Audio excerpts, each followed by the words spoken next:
Boop.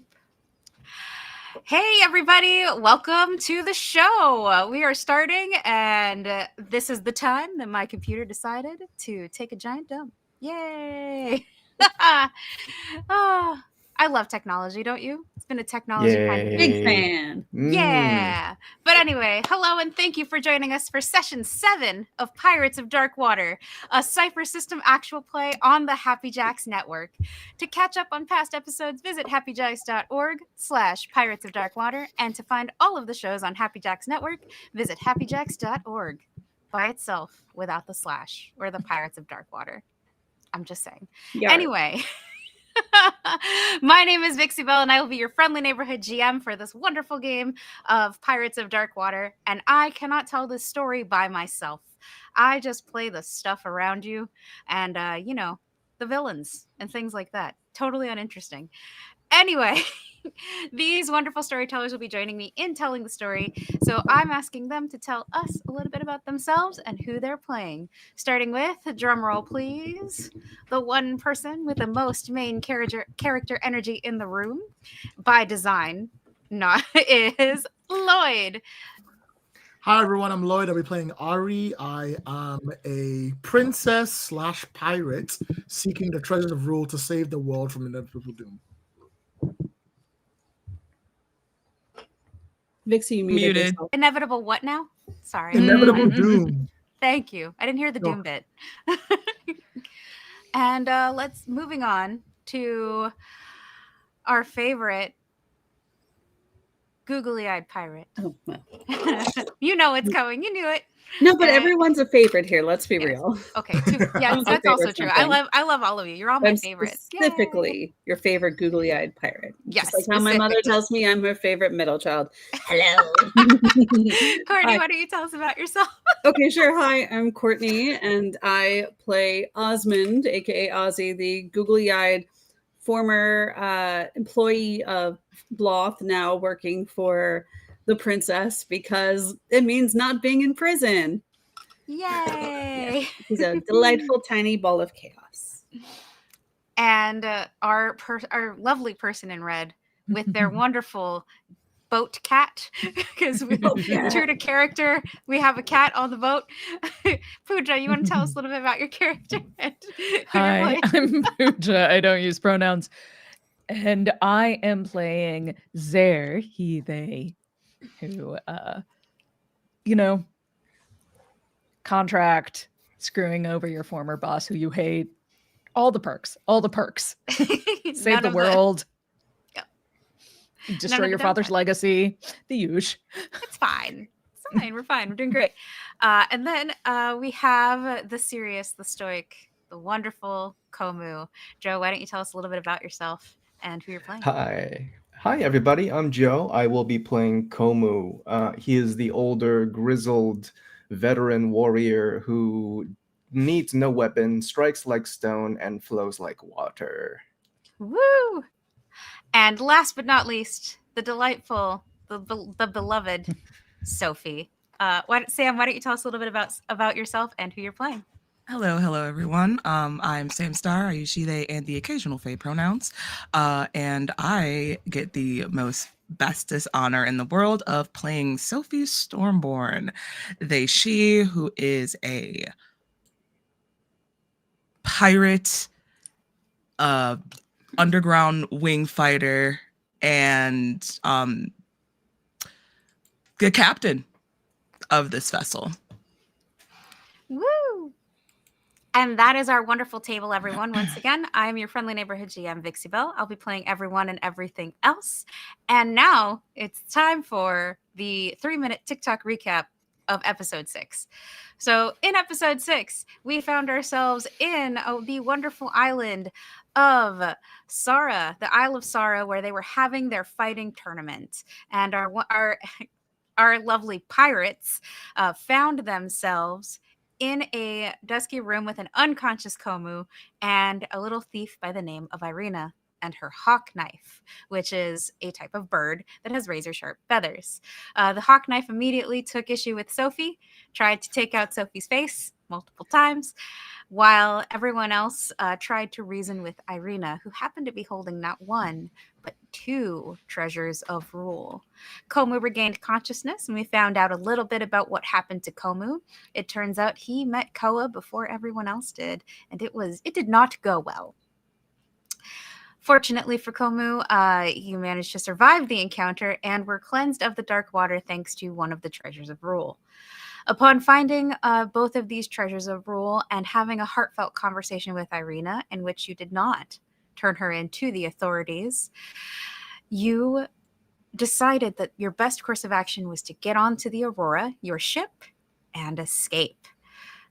Escape in quotes, because no one really knew where you were or what you were doing, but you are taking some of the prizes from the big fighting tournament they were getting ready to host. But as a gesture of good faith, you did leave most of the gold behind. I believe Ozzy filled their pockets with just a little bit, just a little compensation for your troubles and all that good stuff. Just, it's fine. You got your money back on your bets. Cool. Yep. The important thing was that we didn't lose any money doing the right thing. Yes, very important. And on that note, you guys hopped onto the Aurora, where Cassandra told you that the next treasure of rule could be found at her home, her ancestral home, the island of the Espers, to which you set sail in that direction. I can't remember if it was east, west, or west. I know it wasn't north or south because we already did those, but one of those directions you went in towards the island of the Espers. And this culminated in a very cute little moment between Sophie and Komu.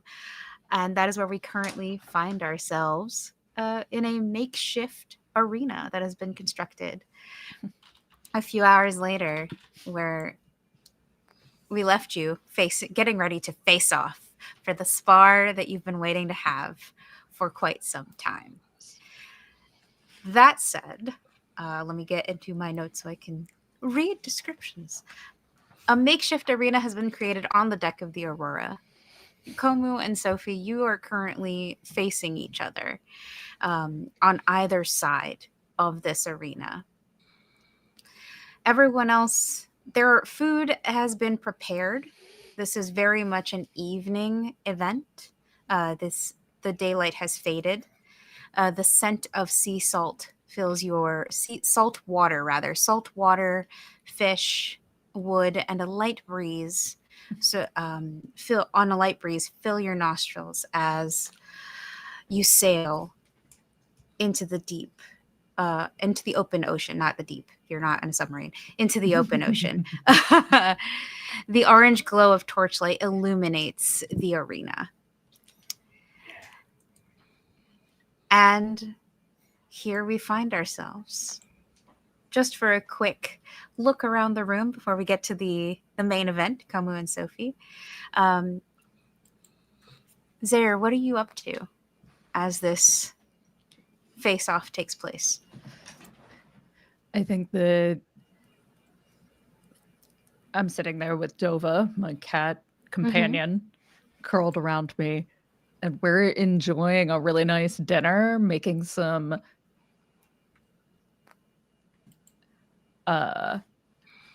let's say that on this island there are some look, right in there were some trees, and I knew we could harvest those nuts to make a very nuts. nice popped snack for fantastic. This event. I could. Sorry. Yes.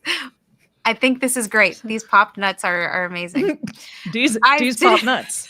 I said it again and I didn't mean to. I'm gonna shut up. Anyway, so that's Zaire. Zaire is sitting with Dova enjoying a snack. Look, we Vixie, all know who we are. We need a clean take on that. Can you slate your name and repeat? I'm good. We're gonna move on to Ozzy. What are you up to? Sorry, I'm just enjoying Pooja I'm and a the goddamn cat. child. Yeah. Oh, Look, Ozzy's he's really very excited similar. that I finally sat down this morning. oh. He's so cute. Sorry, my boys, they don't sit on me like that. And Wayne is Aw. over here very intensely staring out the window, probably at a squirrel. Anyway, so Ozzy I think she's also sitting down enjoying snacks as well. But I think she needs like a place to perch up a little higher to see everything. So like maybe she's sitting kind of like on the edge of the ship or on top of a barrel or something, just cross-eyed and be like, fight. She's very excited to see this. She may have, so like, who could she have placed bets with? Like, who wants to place a bet with Ozzy? Oh my god, yes, Ari. Yay! Zara's getting in on that action. So Ari's like brought in one of the cork boards and is like got like a really crude drawing of both contestants and has put it up and is making up odds for who's winning on both sides. That's so funny. Oh my god, amazing. I was like taking in bets, is like going through all. They've just for comedic purposes, they found a cap that covers like a see-through cap that they've put over themselves, probably biologically made, like an animal or something. Right. With an eye on the top that they put on top, and they're just doing the odds as they can. Fantastic. So that's so Ari's taking bets. I think Cassandra is also like betting, but it's somebody else's gold. Like somebody handed her a couple pieces of gold and says, "Go have fun." And so she's like, "I'm gonna put 2 pieces on Sophie, please." Ooh, you sure? Sophie's got a 1 to 2 on this one. You only make 50 back. You should make it 3 pieces. Oh, I always root for the underdog. Oh, wait, no. Sophie's not. You know what? You're good. Get over here. Give me that money. It's all good. Don't put it down. She gives you the 2 gold pieces. So all this cacophony of activity is happening around you both, Sophie and Komu. And my question here is, how is this fight going to begin? Who is going to essentially start and say the ready fight thing from like Mortal Kombat? Oh, I'll do ready fight. Okay. Yeah, I was about to say, if there is ever a fight announcer, it is Ozzy. Yeah. Ozzy, if you'll do the honors, show us how you would do that. She'll scuttle into the middle. Like, all right, I do not want a clean fight no matter what. Because the dirty fight is far more entertaining. All right, looks up at Kama. Are you ready? Always. She looks up at Sophie. Are you ready?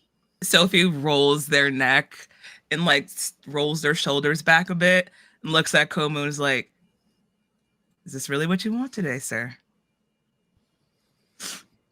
I'll take that as a yes. All right, ready. Fight! And then she like hurries away to get very quickly out of the way of the violence. It's like slides underneath the ropes around the mat. Yes. Fantastic. Yes. And go perches back up on her little barrel, cross-legged, eating her nuts so she can enjoy. So, Sophie and Komu, this is how we're going to do this. These are going to be contested roles. Both of you are physical people, so these are going to be might rolls. Feel free to apply any abilities within the bounds of consent. Presumably, because we are doing PvP with consent from both players, there will be no kill shots. Most you can do is knock each other out, which I love to do. So it'll be fine. It is kind of your MO. Yep. Yeah. Become my. I don't want to RP you, so you are now unconscious. Yay! But anyway, so that's the most you can do. I will let you decide how grievous your wounds are. Again, if you are playing Cypher system, which is what we are playing with, the new Cypher system does have like a wound situation that calculates damage. However, because my players were new and the system hadn't come out yet when we started playing this game, we were playing the old version where you take points from your pool. I will tell you both, because this is a PvP combat, you will be allowed to make recovery rolls once the combat is over. Just make sure you don't get, if your points go to 0, you're pretty much knocked out. So please, keep that in mind. And that's everything that I have to tell you on the mechanical side. So Ozzy has said, ready, fight. Round 1, let's go. Can we do a speed roll to see who gets If you want to do a speed roll to see who does. I was literally about to say I'll give Komu I'll actually let Komu take the first hit. Okay. like Okay. out of respect for my elders. Oh my god. Age before Age before beauty. beauty. Yes. Woo! And that's what Already. Sophie. That's literally what Sophie says once Ozzy runs off. Gonna take 10 intellect damage from that. Respect for my elders and all. Woo! Oh, burn. Yeah. All right. So yeah, if Sophie is doing reactive defense, Komu's gonna approach, open a volley with just a succession of quick like jabs and strikes, not meaning to make contact just yet. He's also trying to take a measure of you, but he's swinging and he wants to know, how do you defend? Okay. I think question, Vixie. Yes. When it comes to specific moves that say like it costs a certain amount of trait points, we're pulling that from the overall number that we have in that, right? Yes. So, for Okay. example, if you are paying, if you need to pay 2 might to use a skill, you would take that out of your pool to pay it. However, if you have something called, it's like I call it the discount coupon. It also starts with an E because both of them Edge. starts with an E. If you have edge, thank you. Words, they are hard. If you have an edge We that know 'em. acts, yes. Yes, I do. I try. If you have edge, that takes helps subtract. So let's say you have 1 edge and it costs 2 points of might. You'd only have to spend 1 point. instead. Okay. So that's kind of how that works. Sick. And you said you're not making contact, or you are making contact? Or are you just trying to get a feel for their fight style right now? If he makes contact, cool, but that's not his goal. He's wanting you to react right now. Got it. I think the first thing you notice then is, for someone that is as stockily built as Sophie is, they are wildly quick on their feet in the ring. So it's definitely, you might have made contact once or twice as like they were Right. trying to get a feel for you too. Right. But like Yep. on that third one, they effectively like Nice. catch it directly in front of them and is like, not bad. As you're defending and holding your arm up, I imagine it like you catch the underside of my wrists in a block, and I flip my wrist very quickly and kind of catch your arm and put you into a turn, and it's like a moment of like we're checking each other now. Yeah. I do want you like both to that. roll about this. Yeah. So Let's do it. we've described That's what it looks like. what I'll Let's try see- to do. Yeah, let's see how successful it is. Basically, the way I'm going to roll this is you guys can be as cool as you want. We're going to do a roll to determine who actually has the upper hand. Does that make Okay. sense? Okay. Yeah. Cool. So Let's see. Yeah. That was a 9. oh dear. Okay. Well, let's see what Sophie rolls. Sophie could roll lower. You don't know. That's true. Sophie rolled a 15. So Nice. Sophie has the upper hand right now. So Nice. you do the dramatic catch like you Yep. said, and that is how that particular scene goes. So Yeah. what happens from here? Because Sophie, I'll let you start with what your move is once you've caught the punch, and then Okay. we'll do another roll to see how this next bout goes.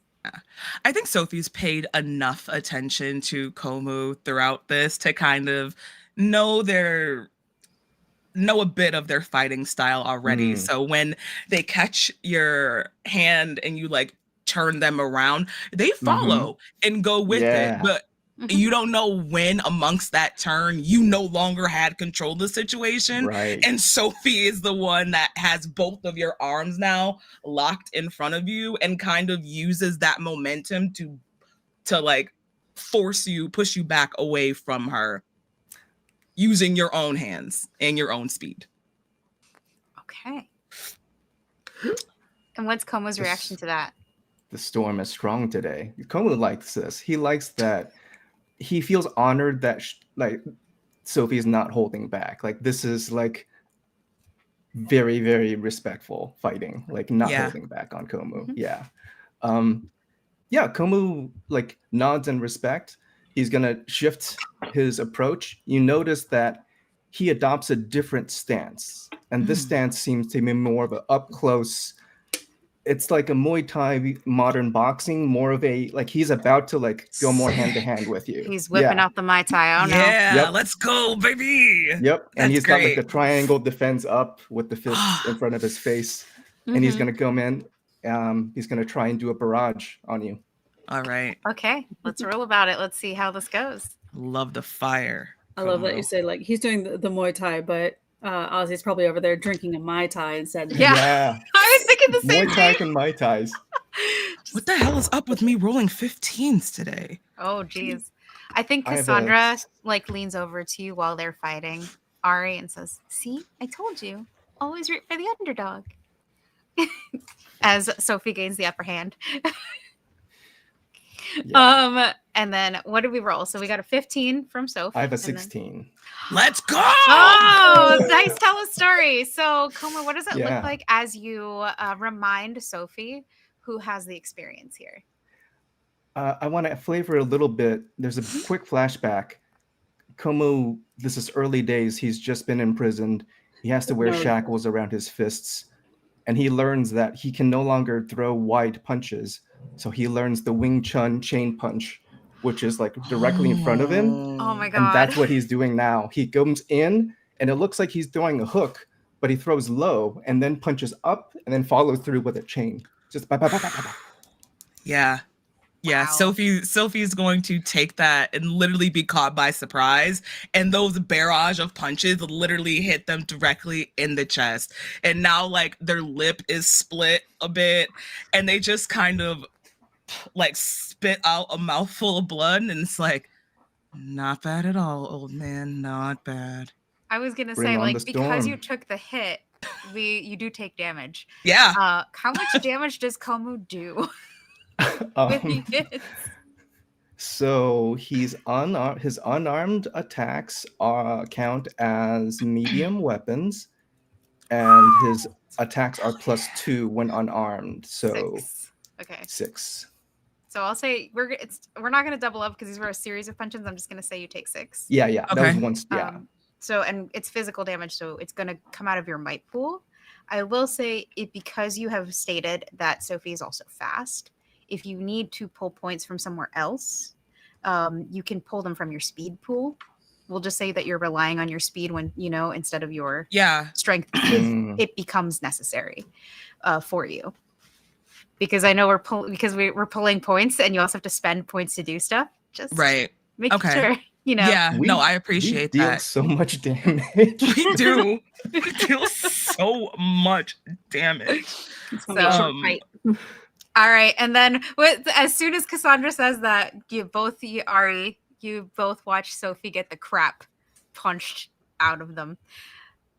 And Zaire, I also want to say that you hear something land behind you, and a sneaky hand like tries to come over to grab your popped nuts, one of your popped nuts. This sounds so bad. They're food. It's not actually. I give up. Anyway, so, to reach over to grab your snacks. That's it.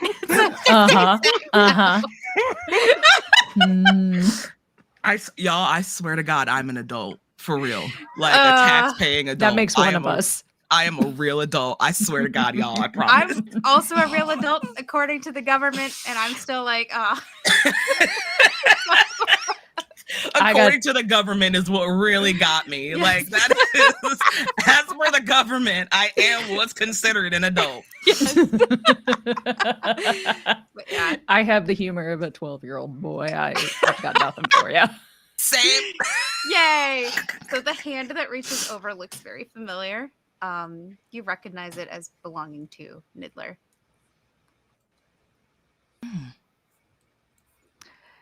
And like just very quickly, like sneak out and grab the Niddler's wrist. It's like, hello. Nidler squawks and says, I wanted to try some, okay? Well, that's fine. That's fine. Go ahead. I'm not saying that we're friends or that I like you. I just wanted to try something because it looked good. I mean, if that's the case, then I can just share these with my actual friends and moves them closer to Tova. Niddler's like, well, I didn't, sharing is caring. Is it? Is that Niddler huffs and just sits next to you, and like Okay. folds his little arms over, and like looks at the fight, like chewing the one like little piece that he got. I mean, I guess if sharing is caring, fine. You do notice that Niddler seems a bit more relaxed around you. So while he may be kind of mean to you on the surface, it's clear that he's starting to become more comfortable around you. Yes, and I feel like if there was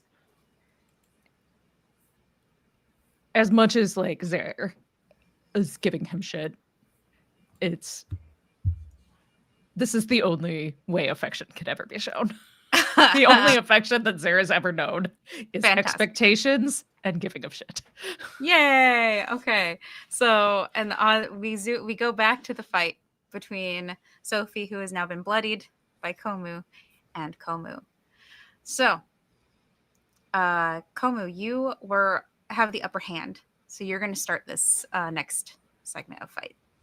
So, and remember, okay. you are fighting. You are fighting till you knock each other out or to the yield. So, if at any point in time you feel your character would say, "I yield," you proved yourself. Feel free to say that. Okay. But yeah. So, how does Komu come back? Like after now that Komu has the upper hand, what is Komu going to do? We see Komu plant one of his feet behind him, and in like a single move, he lunges forward. I'm using the move lunge. I'm gonna use 2 might points. Oh, geez. Okay. And basically, if I make the attack, it deals an additional 4 damage. Okay. You can choose to make a defense roll to avoid it. Yeah. Sophie? Yeah, I think. Well, I have 2 things that I can also do to help mitigate this. Fantastic. In relation. So go on ahead and roll, and then I'll see if I even have to do anything or not. That's also true. Yeah. That's another 16. Okay. Nice. Okay. I'm going to, let me see. Hold on. Let me make sure I'm reading this correctly. Mm-hmm. Komu is scary. Yeah, I know. Seeing him like actually, he's good at one thing. Yeah. One thing only. That's why you don't let him touch you in a fight. That's more than okay. Yeah, I might defense that. I don't think what I have directly applies right now. Okay. Unless I can use my misdirect, because it's essentially how it reads is oh wait. Never mind. Okay. Yeah, I'm just gonna defense roll that. Okay. But it does get lowered a step. Okay. Or 2. So we're for the purposes of this, because it is not a leveled. This isn't like you're not going to a level. What I will say is that it will do less damage. Okay, that's fine. So it won't do as much damage as it normally would, since we're doing that. And we'll just, for stuff like that, if it says lower it a step, we're just going to take it out of the damage. So that works. Do less damage. Okay. Also, if you have armor, Sophie, it soaks. Okay. That's true. Yeah, I do have a light armor. So, yeah. That soaks like 2 damage, right? Something. Yeah. Like that. So you actually took less than the first time. You took, instead of taking 6, you took 4. Oh, okay, cool. But yeah. So, and Komu, so you're gonna roll to defend that with that in mind. And we will... Yeah.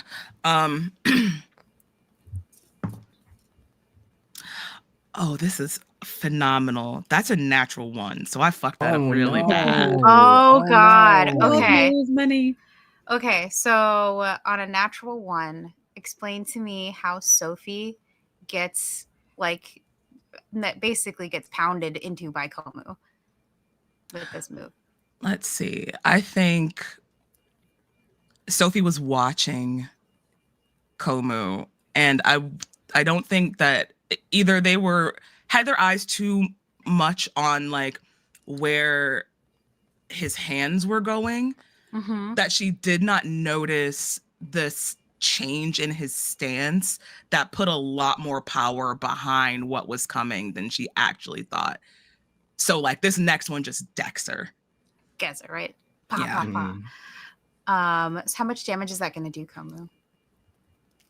It is 1 second.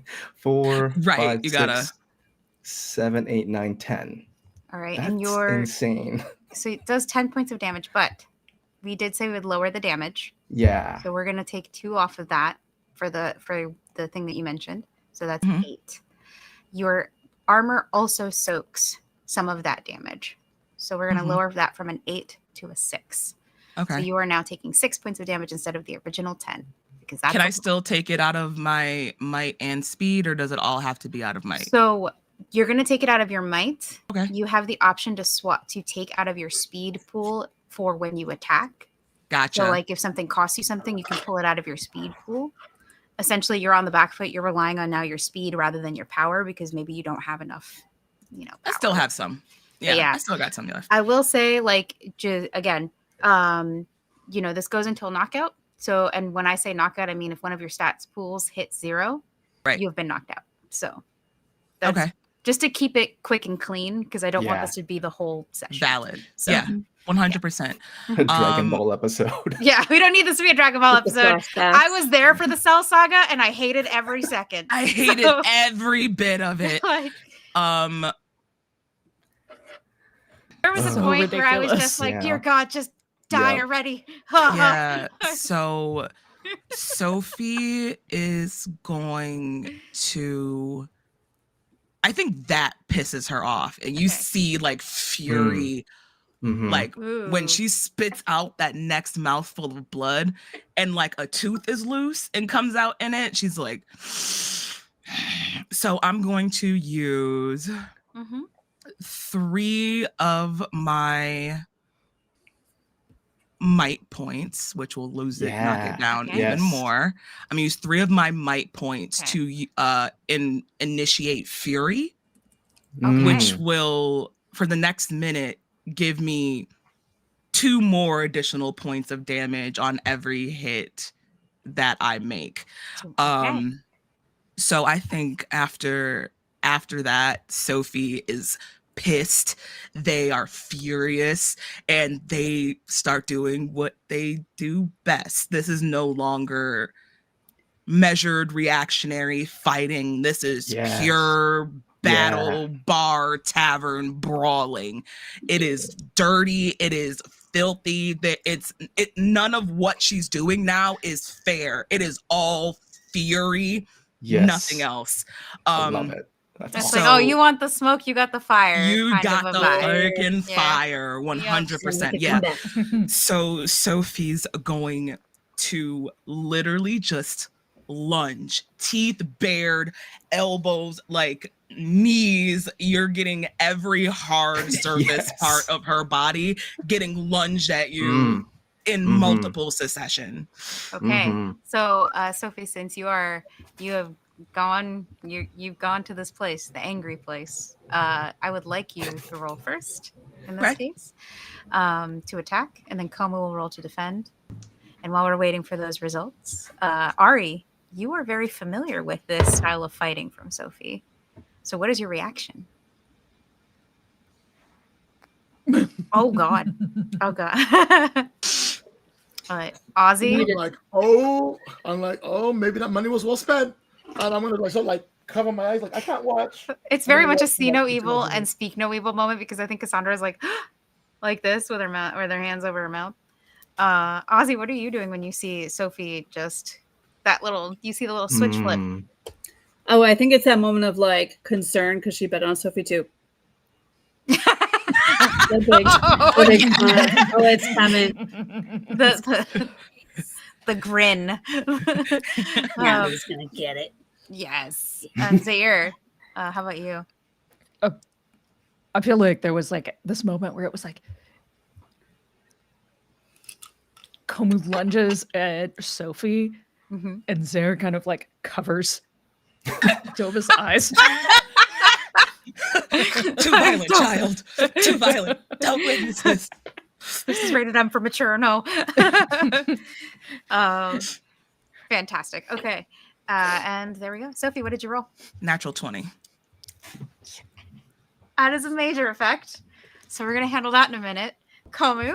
I What- love this. This is what did you awesome. roll? I rolled a 7. Boy, the dice are dicing. No, The I love when dice dice tell a story. Oh. I love when the dice So tell the good. story. Okay, Sophie, this So is good. all you. Tell me, well, this is both of you, but Sophie, I would like you to tell me what your attack looks like and how you knock Komu out of the ring. And Komu, I want you to tell me how you how this happened, how you allowed this to happen, because you're an Mhm. experienced fighter. What happened here? We'll start with Sophie. I think in all of that rage, Sophie just growls and lunges, and it is a flurry of probably every fighting style that they've ever come across in the ring, fighting styles that they might have picked up from Komu over the course of all of this. It's just 1 second, it's a Muay Thai punch. Next, it's just a straight deck to the jaw, an elbow. You might have felt a bite on your fist at some point in there. You don't know how teeth got into it, but yeah, it's just a straight barrage of all of this. However, I will say though, you can still tell that Sophie's pulling a Yeah. smidge. Yeah. There's enough respect between the two of us Right. that This isn't, yeah. yeah, she doesn't put all the fury behind caving your skull in like she would if it was on a boat or back at the rings back Right. home Right. type of deal. Yeah. And I will say, I know part of your major effect is knocking Komu out of the ring, which is why I mentioned that. Is there anything else that you'd like to build upon your major effect on a natural 20? It's just so much extra points of damage and stuff that I can do with what I've used. Yep. Plus the natural 20. So on a that's natural it. 20, that's also 4 extra points of damage. So Oh, okay. And so how much damage do you do to Komu? Just so that Komu has us before we narrate how Komu gets roasted. So 4 points of damage. My fury adds another 2. 6. I have capable warrior, which adds an additional. How many? 1 more point additionally. Okay. I have all of my attack rolls also deal an additional 3 points on top of that. That's 10 so far. Let me see. I think that's it. Okay. So I think that's it. Komu, Yeah. you're going to take 10 points of damage. Do you have any armor or anything? I have 2 armor. 2 armor. So you're going to take 8 points of damage because that'll soak. Okay. And then how did this happen? How did you leave yourself open to get the tar beaten out of you by Sophie? Yeah, I think Komu is used to fighting more environmentally. So he's thinking, oh, he can move around, he can dodge, but the way Sophie comes, Sophie is the storm. Like there's no predicting. This is absolutely, there's no form to this. The only thing consistent is that this is raw power. And so there is no like technique that you can use to counter that other than take the blow and hope you survive. So I think that's what Komu does. I pictures himself as like the stone that's surviving a crash of waves. Like he's just, all right, well, I can't dodge this. Here it comes. And he just braces himself for it, takes it, and gets knocked. All right. You find yourself knocked out of the ring. You have taken 8 points of damage to your might pool, so please remove that. Yeah. And as far as points are concerned, where are our might points at? I have For each 5 of you. might. I have literally 1 might point left. The only point that matters. Okay. So here's what I'm gonna tell you on that. You can, because Sophie has 1 might point left, you would be able to continue this to see if we can get Sophie to 0, or you can yield because you have been knocked out of the ring, and technically that is that is a loss if we were doing this in a real tournament situation. Yeah. Which I'll let you choose, Yeah. choose, Joe. Jesus, I swear I could speak. some days it'd be like that. I'm not gonna lie. I'm like, Joe, would you? Yeah. Okay, hold on. Let me rephrase this again. Yeah. Yeah. What would you like to do? Komu dusts himself off, and he's just walks back into the ring, makes eye contact with you, does not break, reaches out slowly to take your hand and lift your hand into the air. Oh. Hail, Captain, Champion. And that there is a wild. It's not huge because this isn't like a There's, roaring like, crowd, four of but us it's watching. everyone is like cheering. Like Cassandra's clapping, Ari is clapping. I assume. Ozzy's. Ozzy's very happy. Yes. Yeah. Zare, like, you know, Yeah. gets up and like roars, and then Dova like is a very loud something between a meow and a roar. Yeah. Sweet baby. And then Niddler is cheering. He's like, "What a great fight!" A little too short though. I'm sure there will be more to come. But yeah, so that is Sophie will turn to Komu and like put their hand out for like a very strong like brace and shake, and it's just like, you had a little more power behind that hit than I thought, old man. And you held back more than you should have. Be Respect. the storm. That's what Ari needs. Can I count on you for that? I am nothing if not Stormborn. I got you. Aye, Captain. and I think I that is first mate. And I think that is the perfect place to sort of zoom away from the ship. We're gonna do a little time skip as Dova's like the other Dova's stand-in. Like I feel like we have 2 Dovas in the room. He comes in. But yeah. It's only have Dova's the actor actually on set played for by so all many of our years. cats. It's fine. Yes. It is the way. Yes. It's like a magic cat. It changes colors and types of cat all around. All over the place. But yeah. Oh, look at the kitty. Oh, so fluffy. But yes. Sprawled across my desk now. Oh, Baby. my 2 are sleeping somewhere, and I'm hoping it stays that way because no chaos. But anyway, so we, for the purposes of the Sophie and Komu, you may make a recovery roll. You have 8 hours of essentially like sleep. There are people on board who will tend to you. If one of the characters would like to do that, feel free to volunteer. But if not, the NPCs will do it.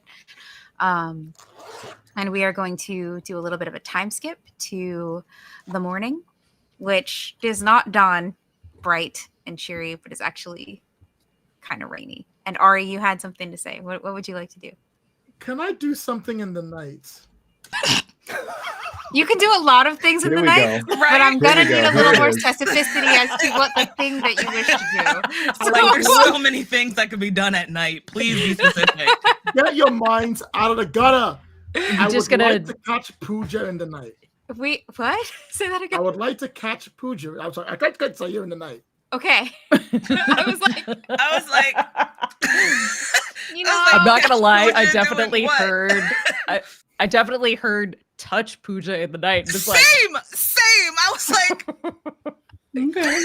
I'm just sitting here like, we opened with D's nuts and it was just, we started rolling downhill. sorry. Just You know building what? momentum. Valid. Downhill.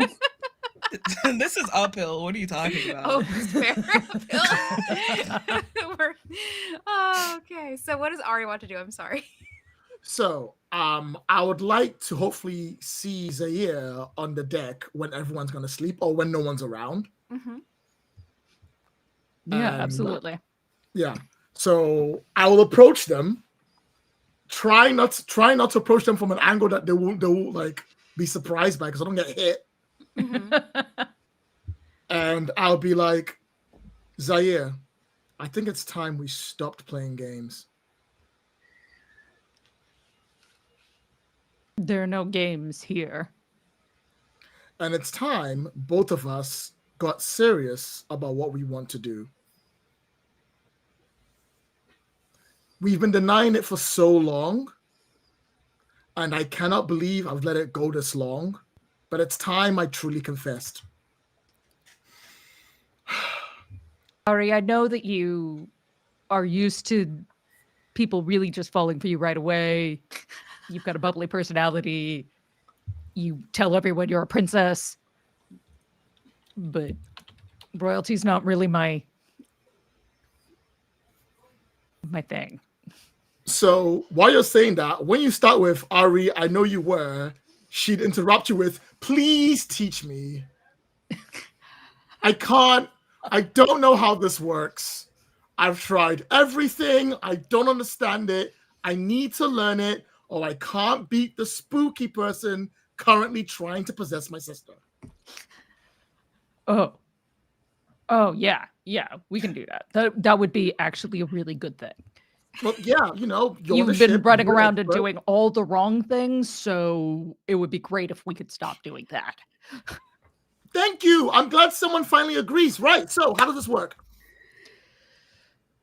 Oh. First, ecomancy feels different for every person. You need to get in touch with how ecomancy feels for you. And maybe when you're more awake. What? No, I'm here. I love this. It sounds great. Oh my god. I'm so focused.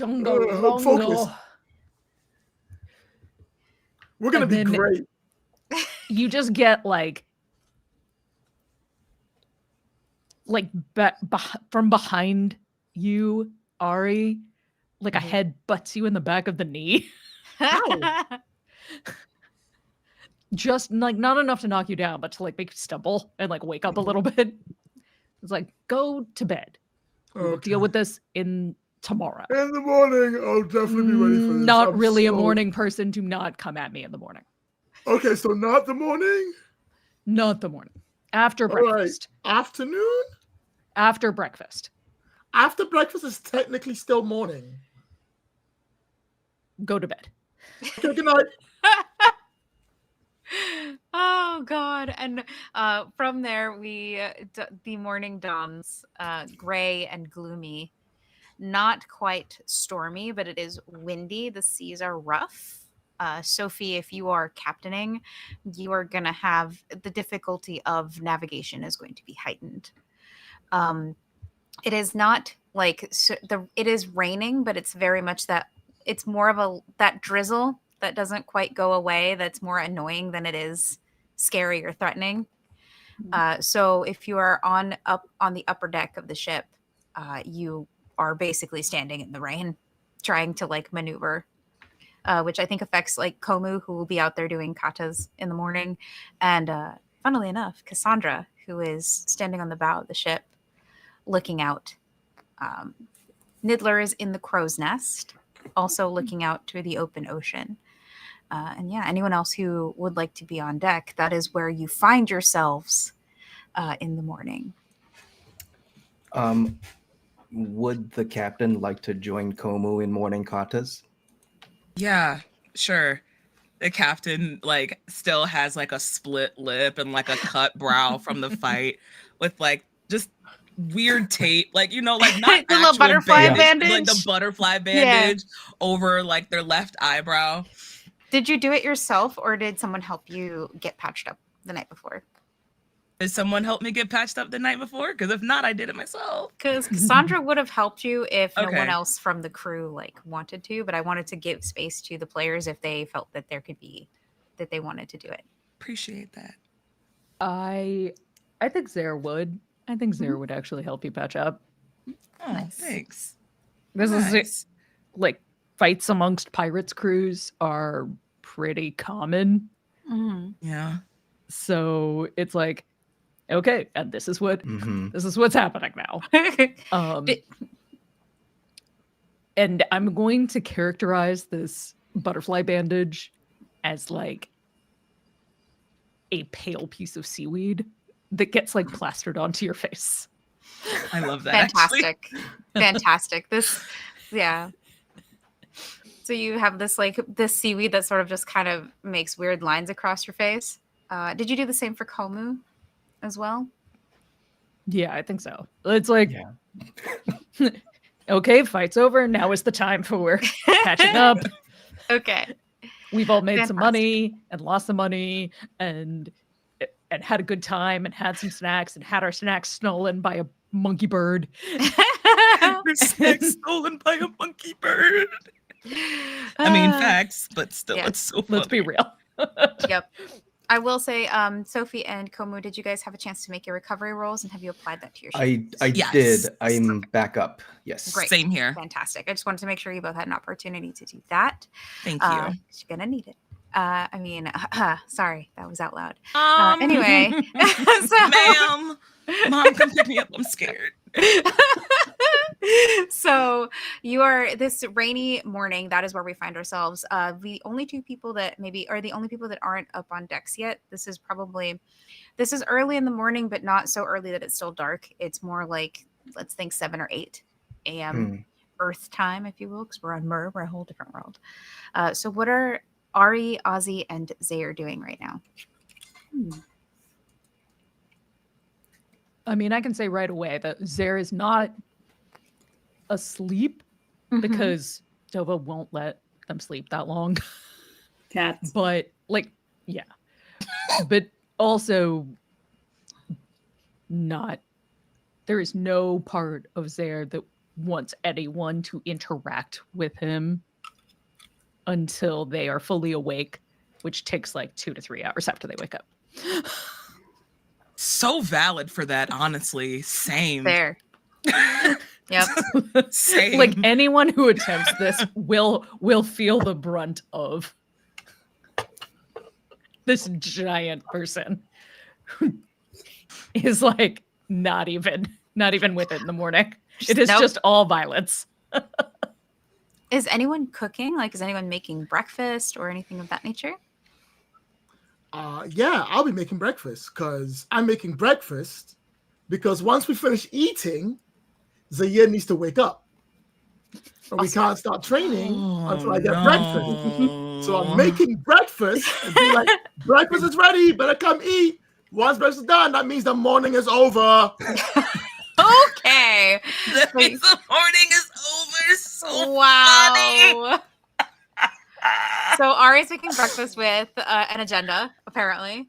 And Ozzy, what are you up to? I think Ozzy is just hanging out in her little bunk, having a little conversation with Dwayne. We all remember Dwayne. Dwayne. Oh, I miss Dwayne. Yeah. I mean, I think things are going pretty well. I mean, we haven't been caught yet, and we found some treasures. Yeah. Oh, don't look at me like that, Dwayne. I mean, maybe we won't go back to prison when she's done with us. I mean, she doesn't seem to recognize me, so I think we're in the clear. Nah, she was like a wee thing, so she doesn't remember what I did to her. It's fine. Well, regardless, we need to have a plan for once we find these treasures so that we don't go back to prison. Yeah, maybe we'll steal our own ship. I'm not that good at sailing. We need to get your sailing skills up. You know what? I'm going to bring you to Sophie, and you are going to watch her captain the ship, and you are going to learn. You're going to earn your keep around here, Dwayne.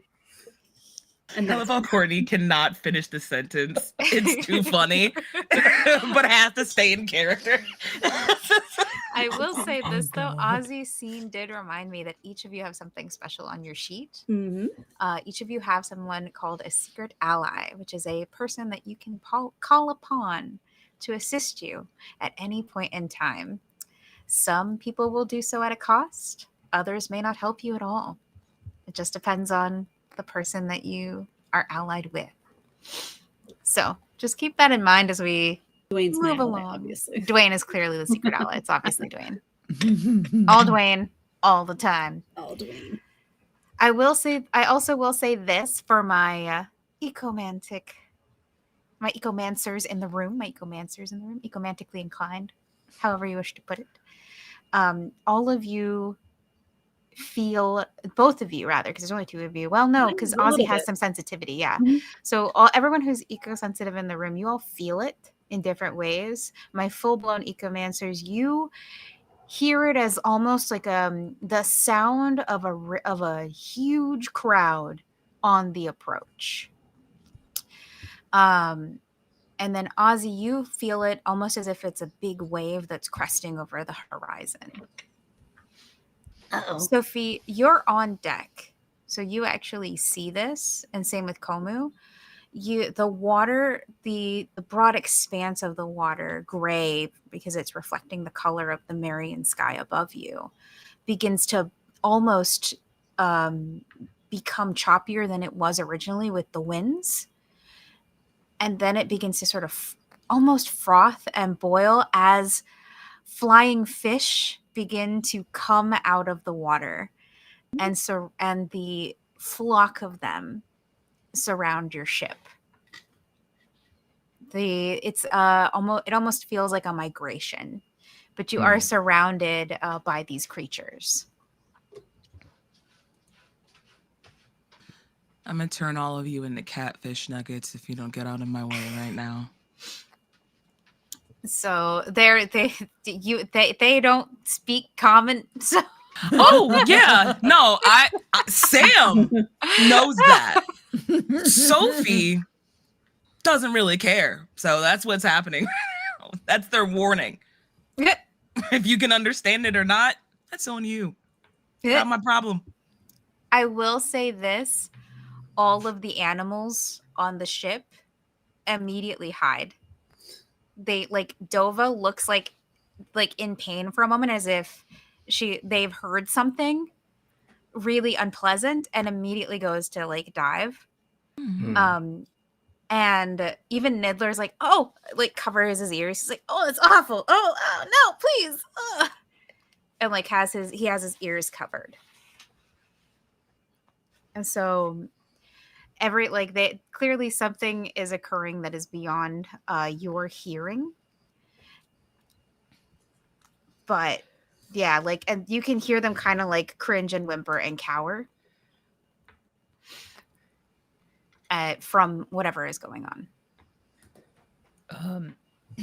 Zadar is going to run up to deck. What the fuck? What?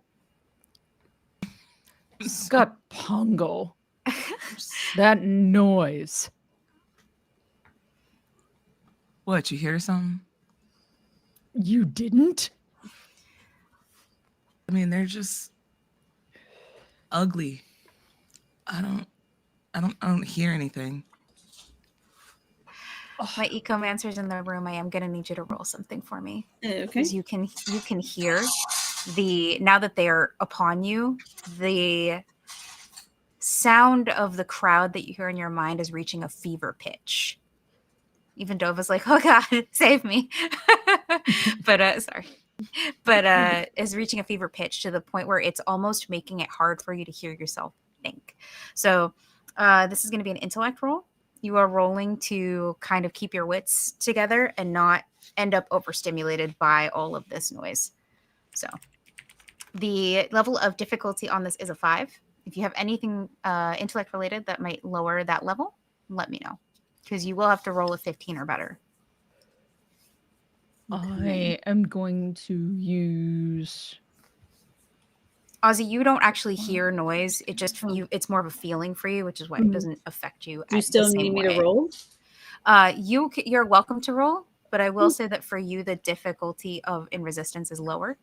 Okay. So instead of rolling a level 5, it'll be like a level 4. So you would be rolling against to beat a 12. Okay. Can I willingly choose to fail for a story point? You can. If you would, you're welcome to choose to fail. I am going to use my intellect to lower it by 2 steps. Okay, so that drops from a 15 to a 12 to a level 3. 9. 9. Yes, I can do math. 9. Math you is the real big bad boss. Yes. But yeah, and okay. then can I use Soothe the Savage Beast to try to calm these fish around? Absolutely, you can. Great.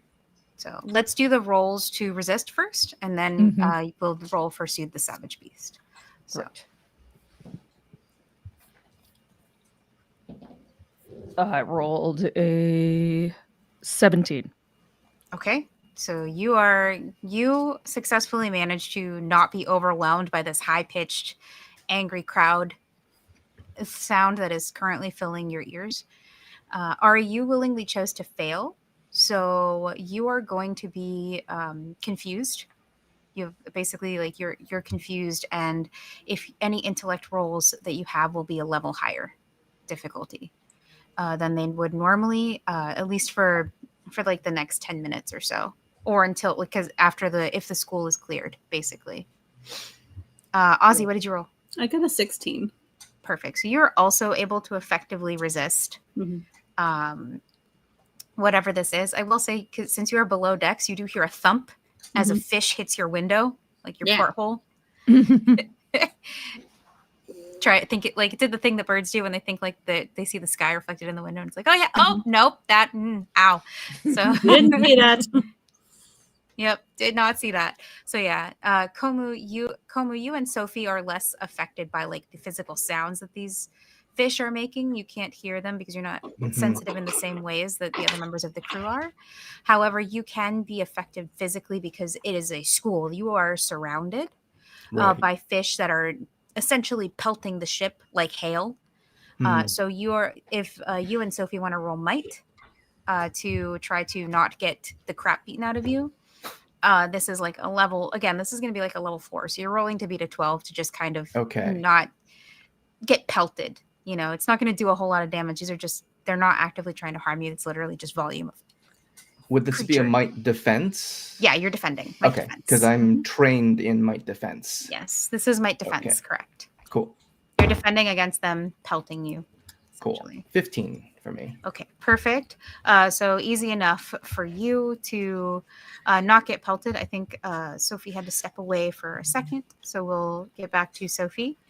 I'm not going to knock them unconscious because they're coming back. So they get to stay awake. To be knocked unconscious by fish is... not knocked unconscious by fish.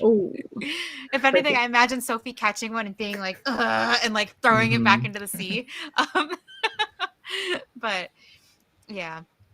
So you wanted to use Soothe the Savage. Sophie, you're back. Thank you. Can you please roll me a might roll to not get pelted by fish?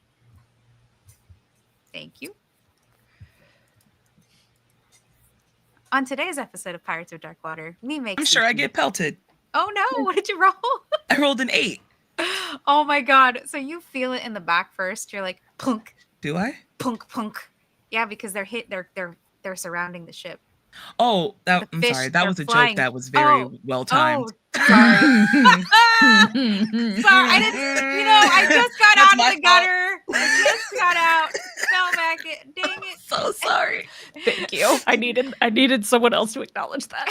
Thank you, Pooja. I got you. I got you, friend. Much like the flying fish, it flew right over my head.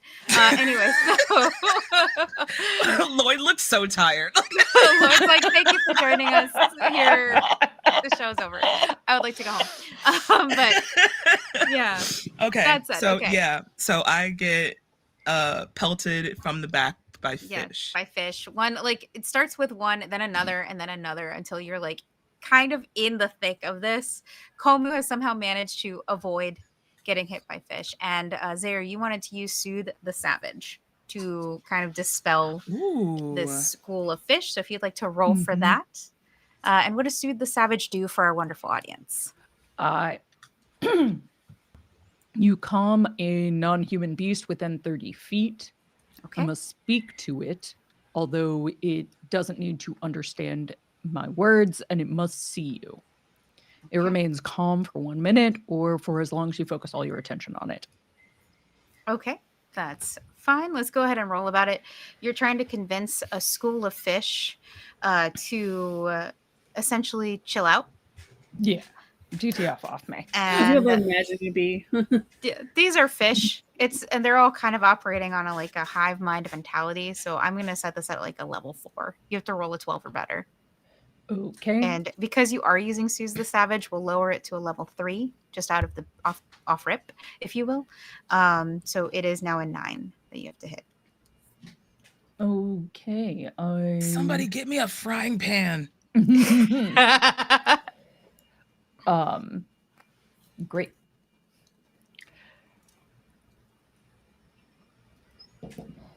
Hey, that's another 17.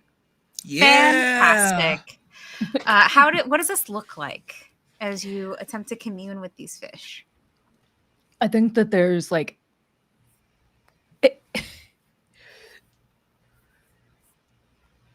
Zero goes to the front of the boat and much like on Titanic, holds his arms out. And he's just like, you don't want none of this. You stupid krelled eaters. Leave me alone. It is too early in the morning for this. Scott Pongo, I cannot. People are starting to yell. You've upset Nova. Ari walks in a circle in the back. I feel like that would be very appropriate as you do this. I don't think I've ever related to a PC more in my life. Sorry, Ari's actually what? Yes. Sorry, I was saying. Sorry, everything okay? Yeah. I was talking over you, so I was covering my mouth. I'm so sorry. Okay. I thought I said something wrong. Apologize. No, you're fine. Ari hasn't actually come up. She's down. She's still by the kitchen area.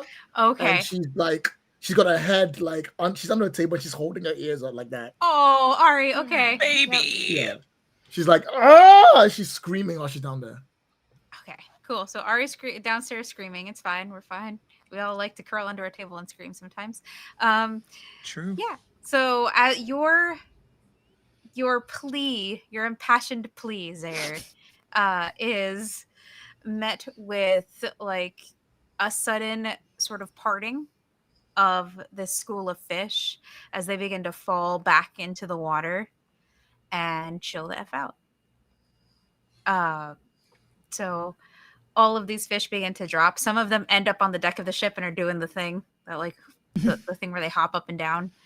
We're frying those ones later. Get them to the kitchen. Dinner. One flops by Cassandra, who has not left or been bothered. She's still at the bow of the ship and looks like she's still listening for something. But yeah, so you have effectively avoided the school of flying fish on the open seas as you continue to sail. Is anyone and I think Nidler right now is in the crow's nest. Is anyone else in the crow's nest, or are we all sort of scattered about top deck? I know 2 of you are at below deck, so that's fine. I'm aware of where you guys are. I was thinking more of the people on my upper deck. Okay. So you hear the cry from Nidler up above that says, I think we have a problem.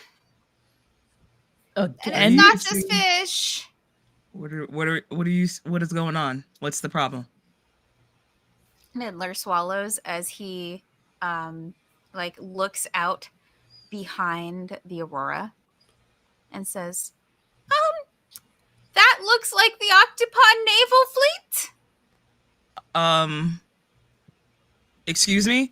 Sophie will immediately whip around and pull out their binoculars. You see, Sophie, the very recognizable silhouettes of the naval fleet of Octopon. It is not the entire fleet. There is one ship that is leading them. And Ari, tell me what ship your brother was given. What is the name of the ship? The Wave Cutter. The Wave Cutter.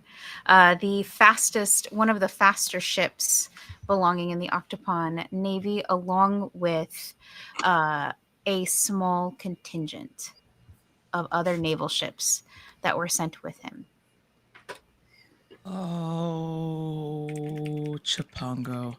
And as you say that, Niddler goes, that's not all. What else, Niddler? As you look beyond the naval fleet, you see the dark shadow of the Dagron's Maw. We're as good as Darth Abate.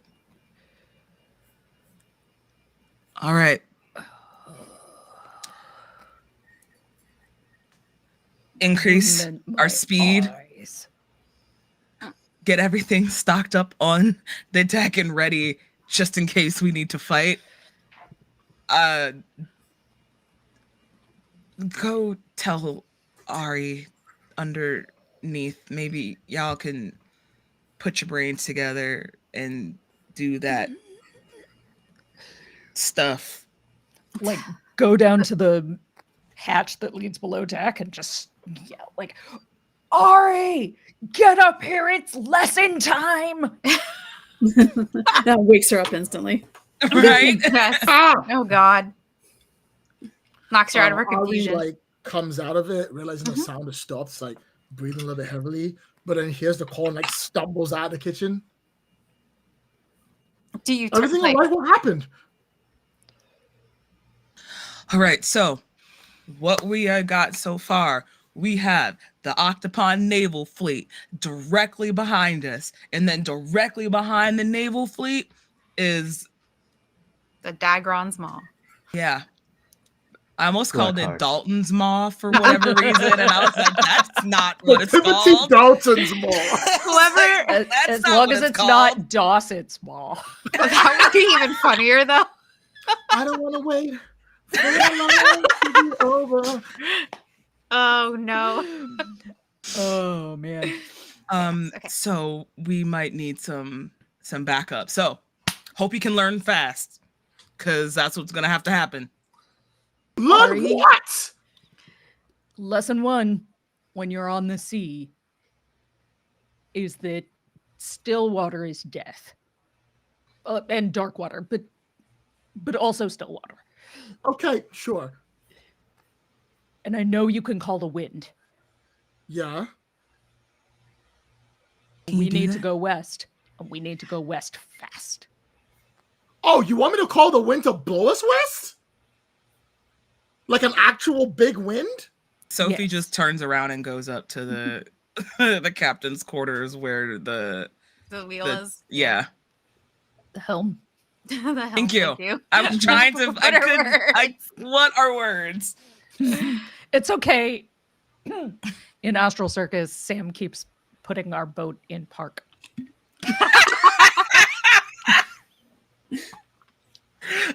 I will now only be putting our boat in park. Yes. It's fine. Fantastic. That's what the Prindle is for, right? Correct. Anyway. So. So, like, so how do I do it? I don't do it. Reach- You do it. How are we supposed to know? Reach out. I know Reach- you don't know how to do it, but they do. Oh, God. Weird, Darth Abate. How did you call you called the wind before?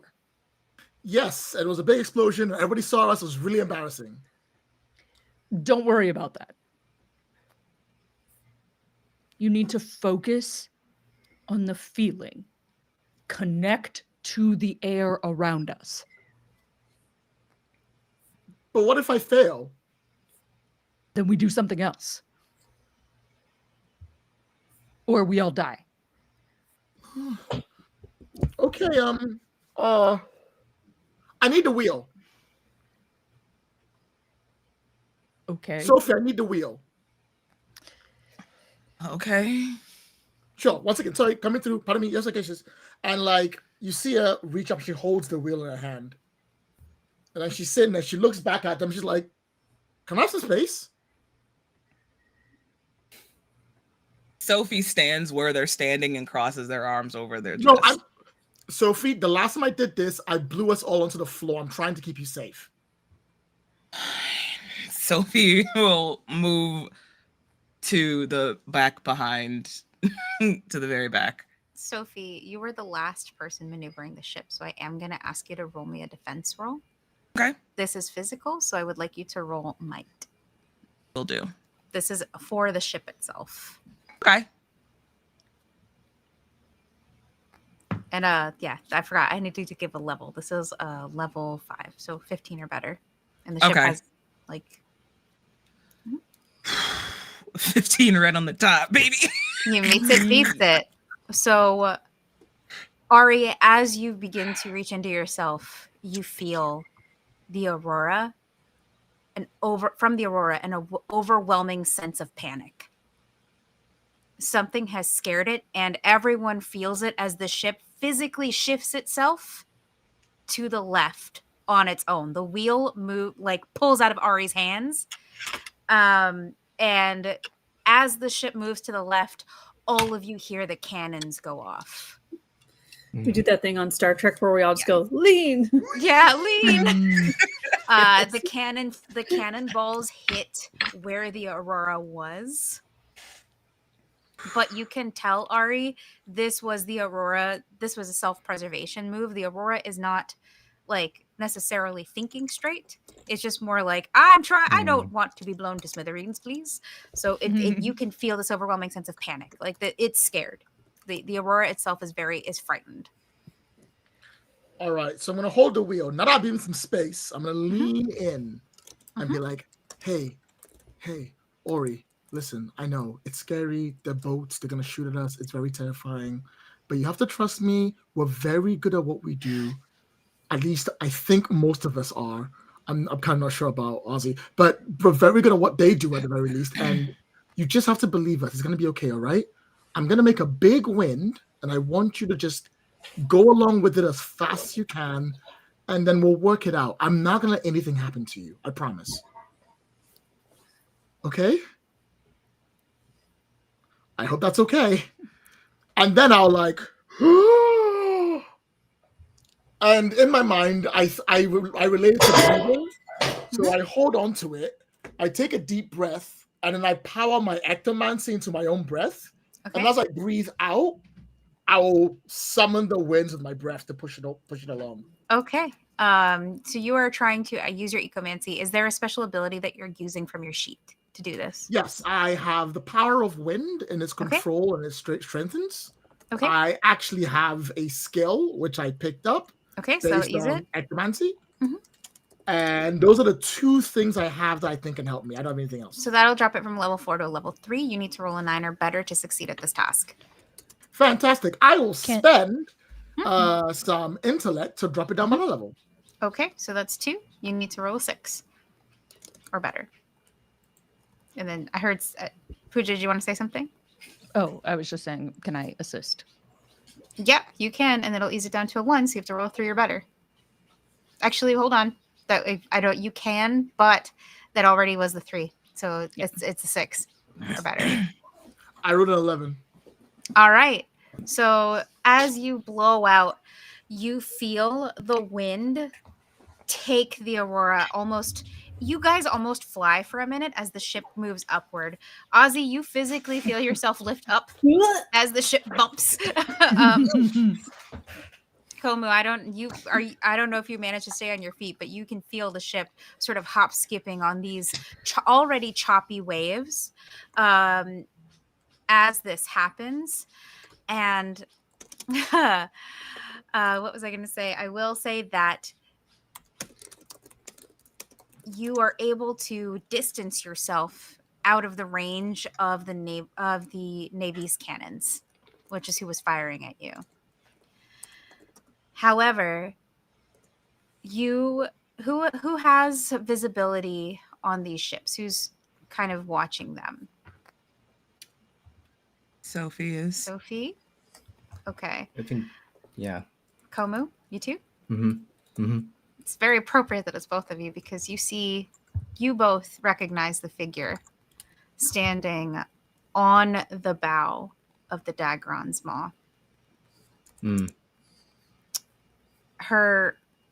Their slightly too large clothes move in the wind, and the tassels of their makeshift blindfold fly outwards. And you aren't close enough to see, but you both already know that Koa is smiling. And as she lifts her arms, the water around the Dagron's maw grows dark and begins to surround the Navy ships and is heading directly for the Aurora. Pick up the pace, Ari. Dark water incoming. I am literally blowing wind as hard as I can. What do you want from me?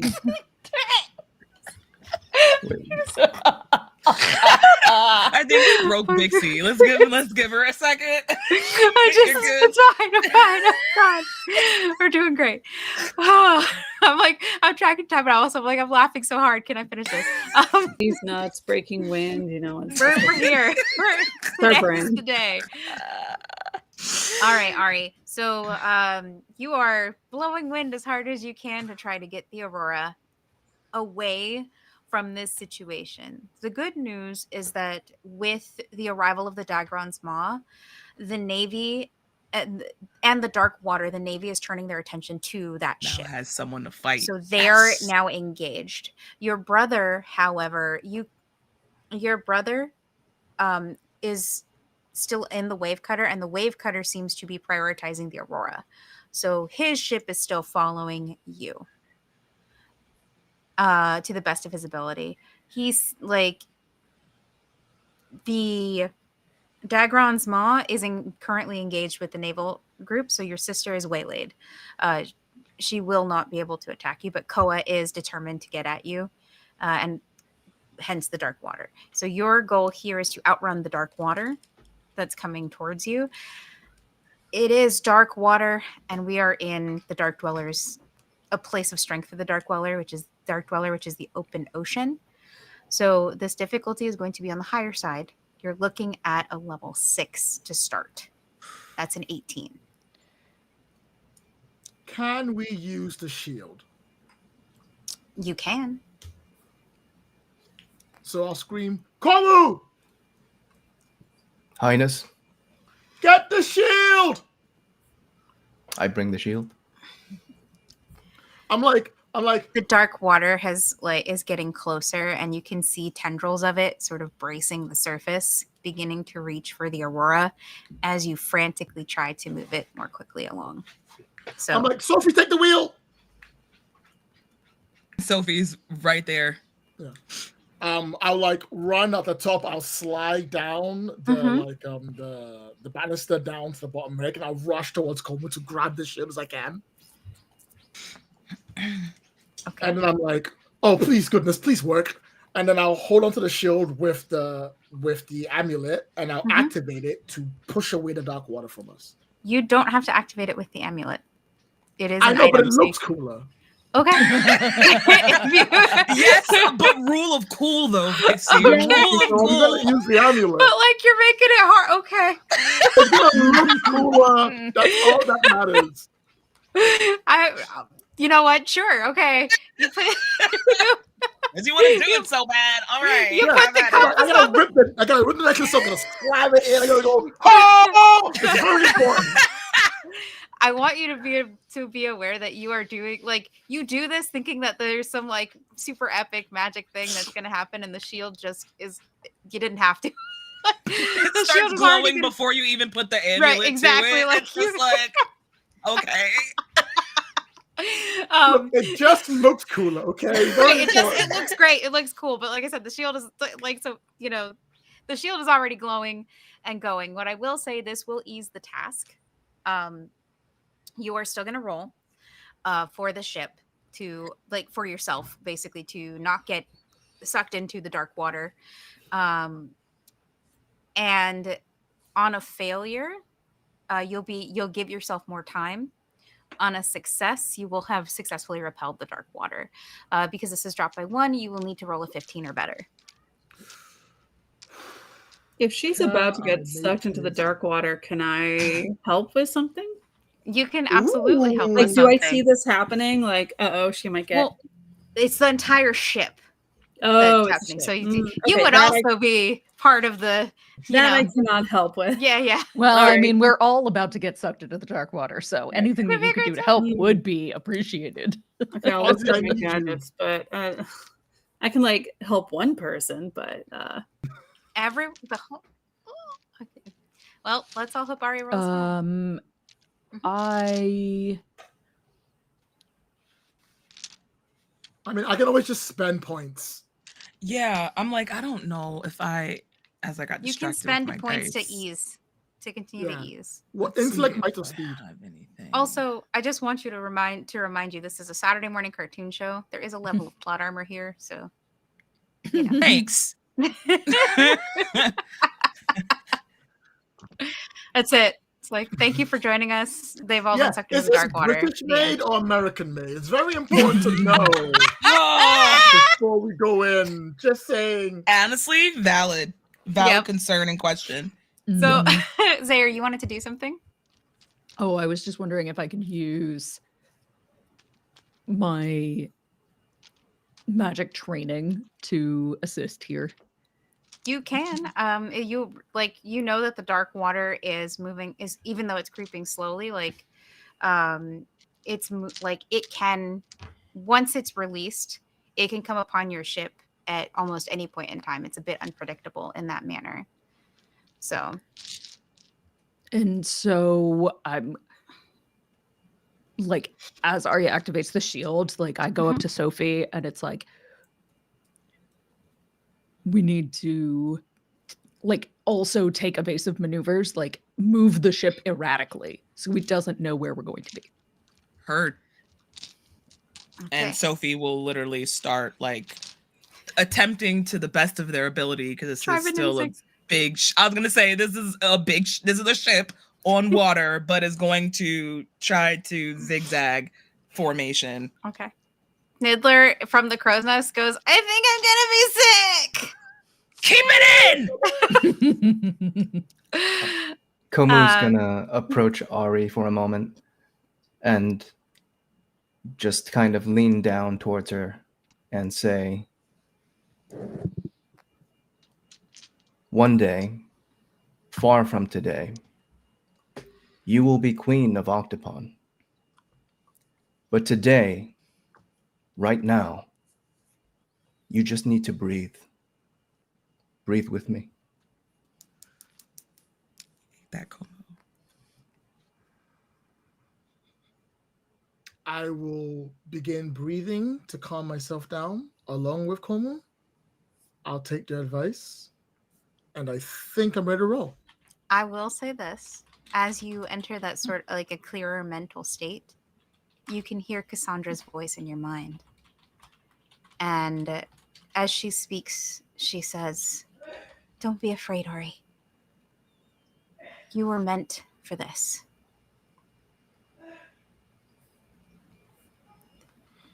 The world of Myr will help you if you let it.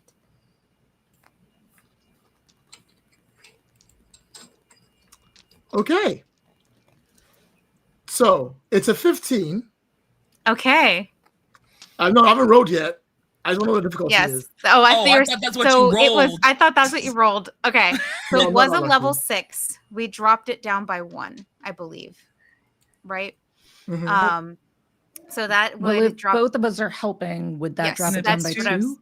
So I'm doing numbers, so we're at a my bad. 15. Sorry, numbers. Let me do the math. It's hard, okay? So Valid. 5 is a 15, and then we had Zaire helping, so it dropped down again to a level 4. So now we're looking at a 12, and then Sophie is also helping. So that's 2 so far, right? That we've done. This will be Yes. 3. So this will be the last amount of ease that you get. So it's going to drop from a 4 because we were at 6, 5, 4. It's going to drop to a 4 and then a 3, I think. So 9. Is that correct? Mhm. Or did I drop that 4 instead of 3? I'm trying to keep my numbers straight. So either way, I should have been the 18, third so one. most I You people- should have been the third one. drop. So Yeah, it I would should have have been been the third drop. So it should be 4. Yeah. Should be I you're got trying to 18, hit a we're good. 12. You're trying to hit If a it 12. was I got 18, we're 6, good. yeah. Oh, okay. We're good. Oh, okay. What did you roll? 18. Okay, I you're love fine. how we spent so much time doing math and Math? Lloyd's like, but what It's if I fine. would I have kicked beat ass. I it from took the names. beginning? What if You would have I'm beat just it at a What if level I 6. beat it It's from the fine. beginning? What if I did So- that? You the shield activates and effectively pushes the dark water back. You have repelled it. You sort of see this impact hit the water around the aurora. You are now shielded from the effects of the dark water for now. I will say for the duration, like for a small duration, we'll say the next 10 minutes, just to give it a duration, because it's not permanent. You have to you're gonna have to recast it if you want to do that. But the dark water can no longer touch the aurora. However, that does not mean that cannons cannot. So I'm gonna need another defense roll for the ship. Okay. Who would like to roll it? I'll do it. Okay, so I I'm specialized in think the it. cannons were a level 5. We had a level. Was that what I said initially? I don't remember. I'm sorry. I don't know if we Yes. have I also don't total- remember. Yeah, It was I a don't level remember. 5.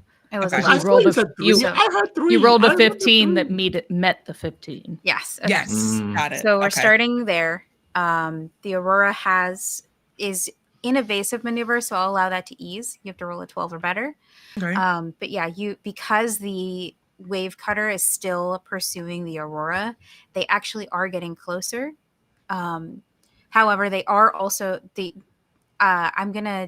their next shots, basically if they keep shooting at you, it's going to get harder for them to do so because they don't have immunity to dark water the way you do. So it's very Okay. possible that the wave cutter will get taken out by the dark water. Cool. Okay. And Oh, I'm wait. trying to hit a 15. Yes. Oh, wait, what? No, keep going after the roll. Okay. 12 because it eased by 1. Sorry, yeah, we used Okay. it by 1. 12. Thank you. Cool, cool, Thank cool, you for cool. that. Thank you. Appreciate it. Math. Right. It's fucking hard. 13. 13. Okay, fabulous. So Oh, my Sophie- butt was clenched. another cannon shot whizzes by the aurora and narrowly misses. The Dagron's Maw and the rest of the naval fleet are still engaged. You can see ships are starting to go down into the dark water.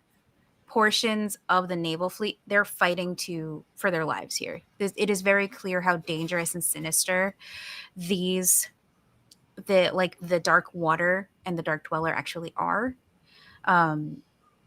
This is the best of Octopon's naval fleet that were chosen for this mission, and the fact that they are essentially being borderline annihilated. So yeah, getting downed by this is horrifying. Yeah. You can the air is starting to be filled by the agonized screams of men and women alike, and non-binary to be very inclusive of everyone represented here. And you're suffering, and you're suffering, and you're You're all suffering. suffering and you're together. suffering. Everybody else Suffer. suffer. Yay! Equal opportunity suffering. Yes. Everybody Vixie's look under your Oprah, seats You get because you're suffering. You suffering. get suffering. You get suffering. I will say this, Ari. As you watch the wave cutter try to get to you, you can see your brother, and he is trying to call to you. He is trying to communicate something to you, but he is still too far away for his words to carry to you. All right. Um, I'm gonna scream up, Sophie, we need to turn the boat around. Do we? They're dying out there. Not my problem. Sophie, my family's on that boat. Sure. Let's risk all of our lives for people who are trying to kill you anyway. And I'll attempt to start trying to turn the boat. So you are going to attempt, you are trying to turn the Aurora around, and you can't. Mm. The Aurora herself is doing, you know, She's that scene in preserving Avengers? herself. Yeah, the scene Yeah. in Avengers where the Hulk like took on Thanos and then was like, nope. No! That's pretty much what you're dealing with Yes. right now. Mhm. The Aurora's like, Valid. no, absolutely the fuck So not. No. Sophie is trying to turn the boat, and when they can't, they like yell back over their shoulder, the ship's not turning. So if you want to go save them, you need to go jump and do it yourself. I will say this, Ari, as Sophie fights the ship and is trying to get it to turn, and the Aurora is fighting back, refusing, you both feel the overwhelming fear that the Aurora has of even approaching the situation, but you also see the dark water grabbing hold of the wave cutter. You see the panicked crew trying to push the water back to get away from it, and you watch as your brother's ship begins to sink. I just got this. Nidla! What? You hear the sound like shield! you hear this like Niddler's like wiping his mouth because he's been throwing up from the freaking zigzags. And sorry. He flies down. He says, "But Ari, this is a treasure rule. Are you sure?" If I don't, my brother's going to die to Darkwater. He chose this. I don't know how He's many times my I have brother! to tell you. Kuma's going If it to was your reach for the family, you'd shield. save them too. They died. Komu reaches for the shield. Okay, I was gonna say, do you hand Niddler the shield while they're arguing, like having this intense argument? Kumu's making action to strap the shield to himself and dive. Okay. As you begin to make this effort, Komu, and you get ready to dive into the water, you see something. A glimmer. Something in the water beneath you.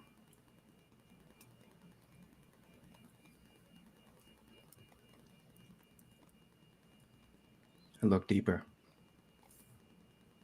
It looks almost like a giant bubble.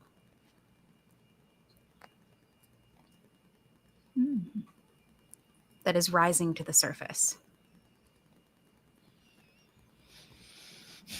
Your Highness, without the shield, you will be in danger. But if I don't give it to him, my brother's going to die. Okay, maybe I was doing too much yelling. Let's think of this rationally right now. We are surrounded by dark water. So is your brother.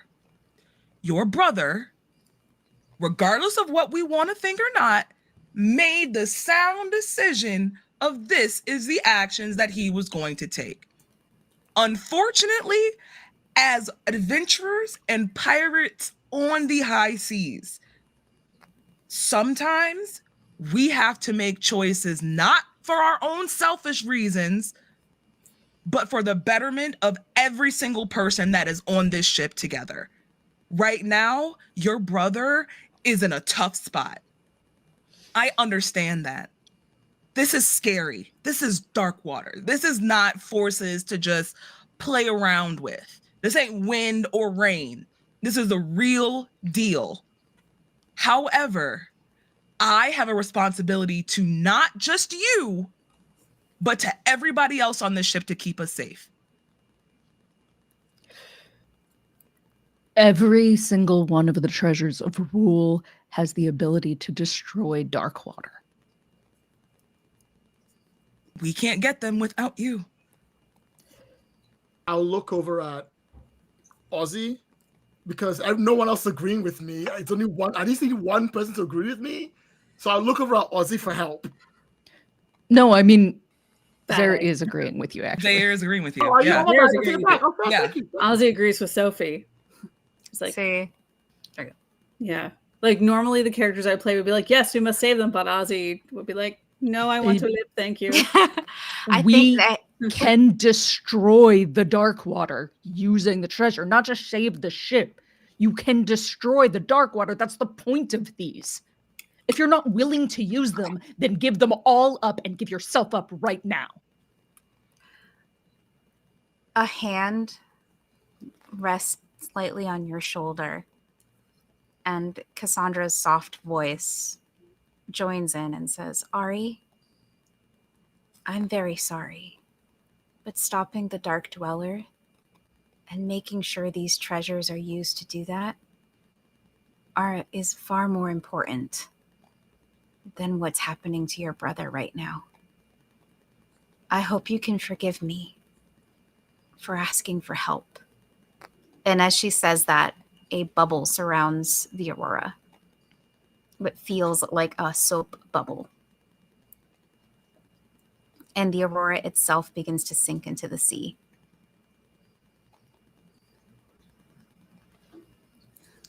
But we're in like an air bubble, right? Like Yes. we're That's not supposed to be okay. happening right now. Yeah.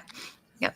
You are in a bubble sinking For into the dramatic ocean. movie style reasons, Mhm. Ari is going to run to the edge of the bubble and start slamming it with their fist, screaming their brother's name.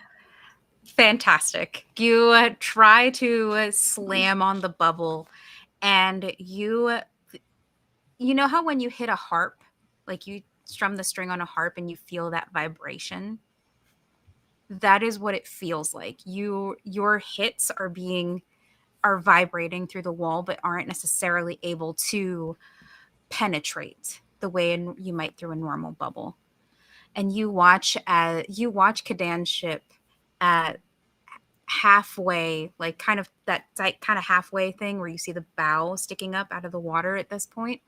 You see sailors like abandoning ship. You see people jumping, and as you watch, you see the familiar pink and purple colors of Anne Sayer fly to the wave cutter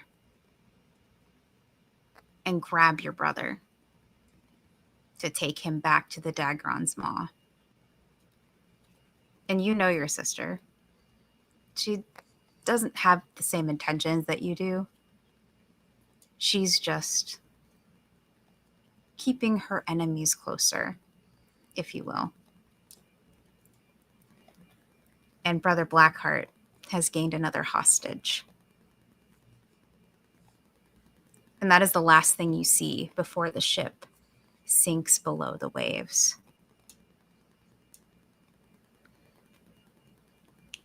And all of you sink deeper into the ocean.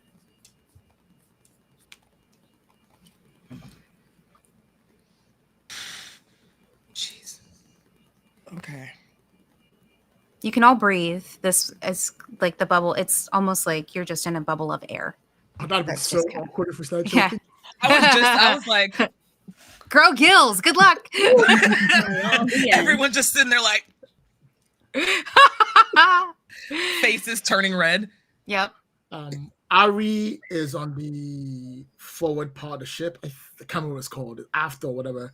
And she just like goes on her think the knees and bow. she just stays there for a minute.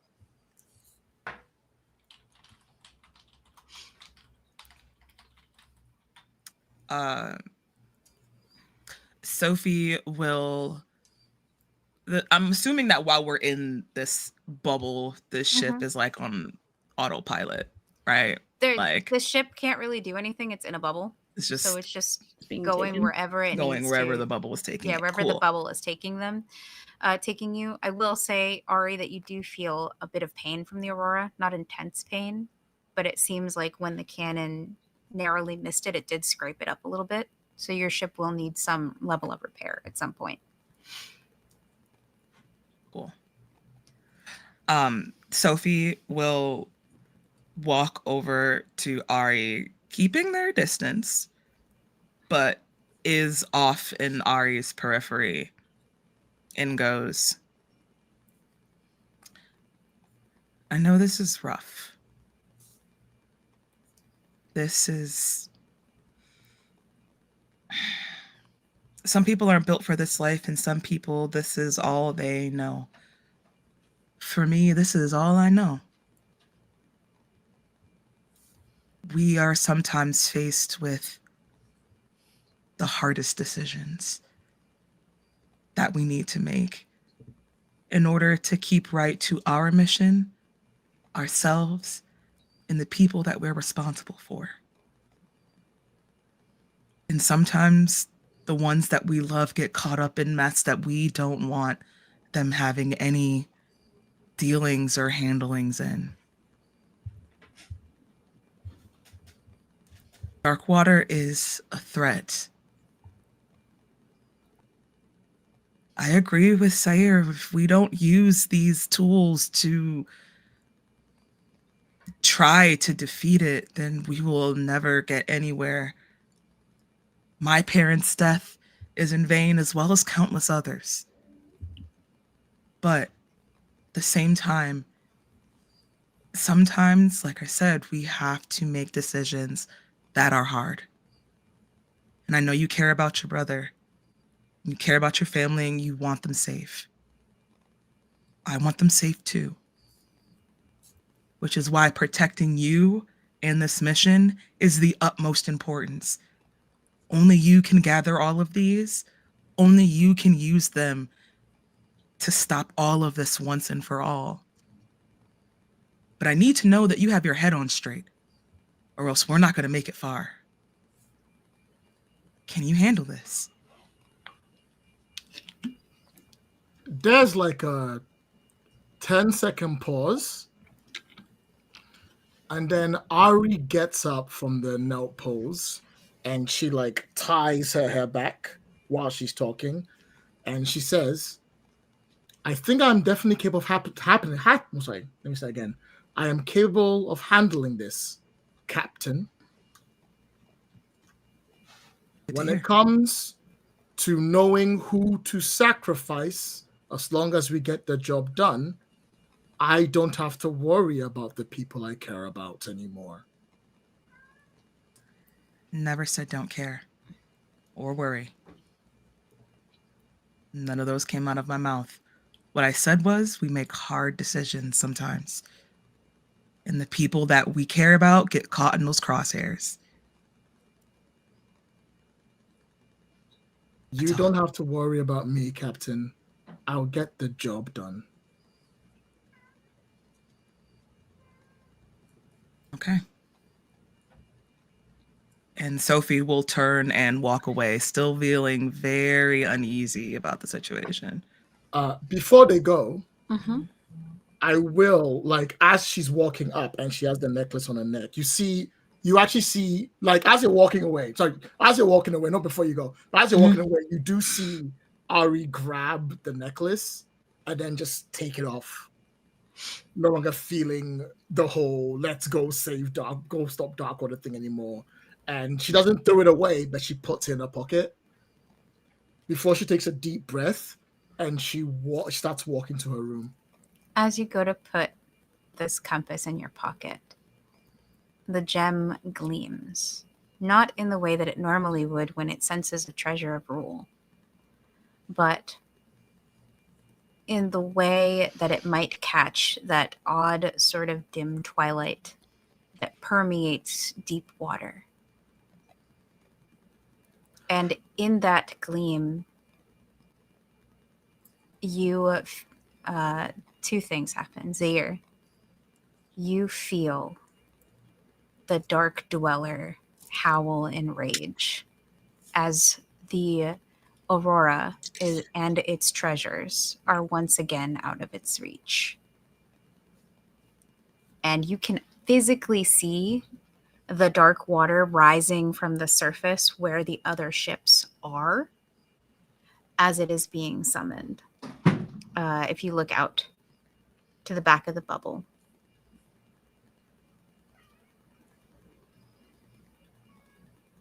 Nothing else happens for you, Ari, aside from that tiny little glint that comes off of your compass that you may have missed when you shoved it in your pocket. But my physical people, Komu and Sophie and Ozzy, all three of you realize that there is something swimming up to this bubble. And before long, humanoid shapes appear through the murk.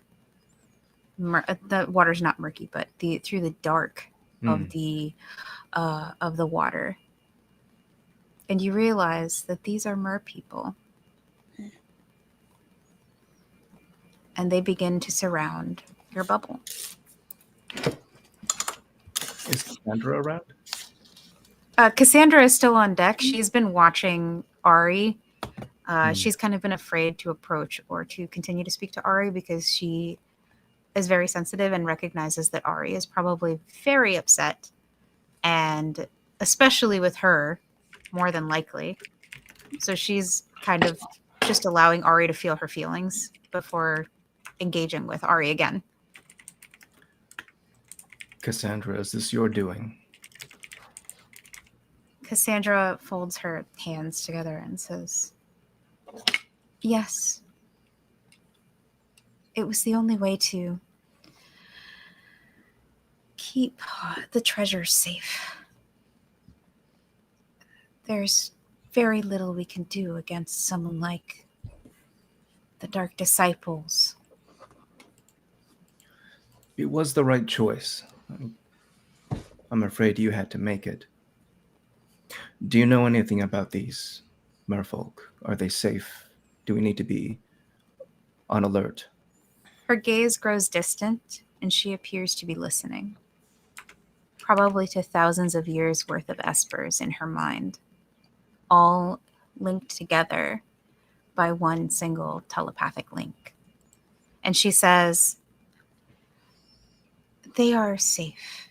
They are people from a nearby kingdom. A kingdom that's filled with mysteries and about, well, you'll see. Let's just say I invoked an old oath between the espers and the merfolk.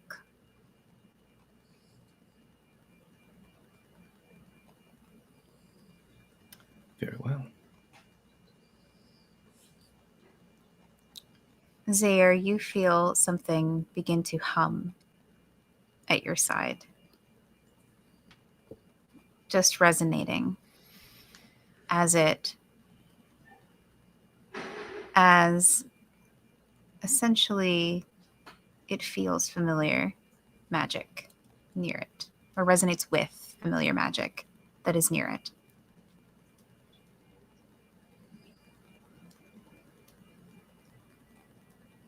I try to reach out with my senses to see what the magic coming from outside is.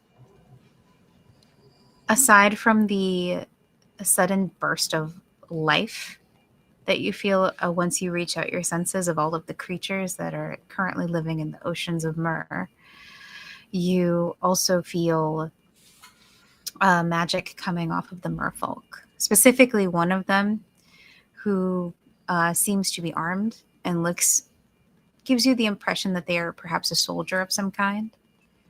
And a gem that seems to sit on their breastplate.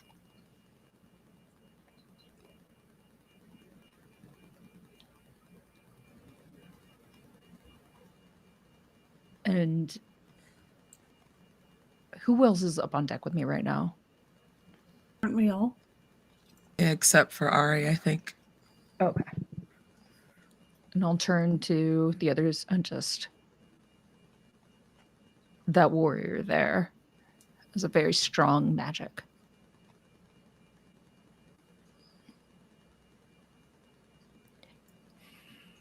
Well, maybe they can get us to where we need to go.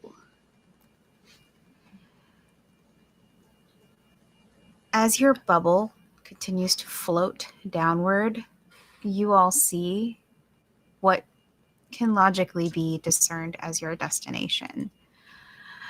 A kingdom of that's comprised of beautiful, naturally cultivated coral structures that seem to form houses I don't know why this imagery is coming from me, but think the kingdom from The Little Mermaid, but made of coral. Homes that have been decorated with iridescent fish scales and mother of pearl shimmer in the twilight of the deep ocean. And your bubble seems to land in in what appears to be some kind of port. But the ships down here aren't necessarily ships. It just seems to be more of flat planks that are pulled by sea creatures. So that are pulled by different sea creatures, all manner of them. So that is where you now currently find yourselves. I think Sophie is just kind of off. Now you can look at them and see that they're elsewhere right now. And they're fiddling with, which I don't know if anyone's noticed till now, but there's like a chain that sits around their neck with a plain beat up, tarnished gold ring. And they're just like fiddling with it. Lost in the memory of when they tried to save their parent from the dark water and failed. And I think more than anything else, Sophie was trying to, in the weirdest way, try to keep Ari from having to sit with that guilt of not being able to do anything either.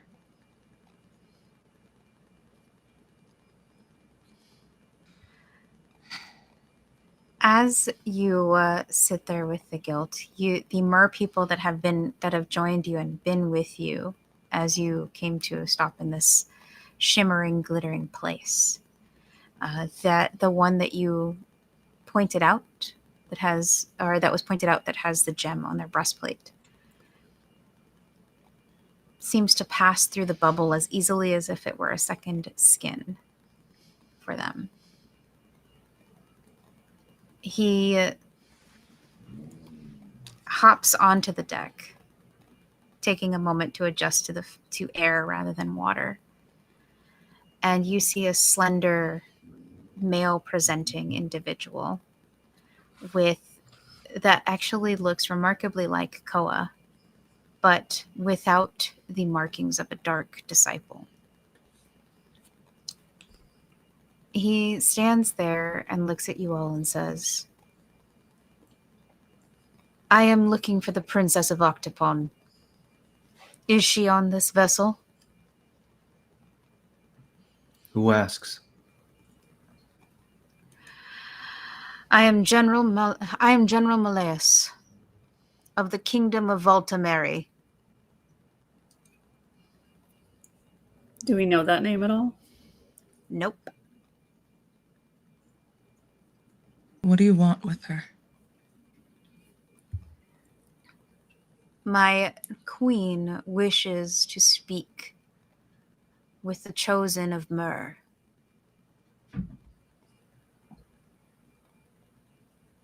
Well, I think it's up to Ari whether or not she wants to go, don't you think?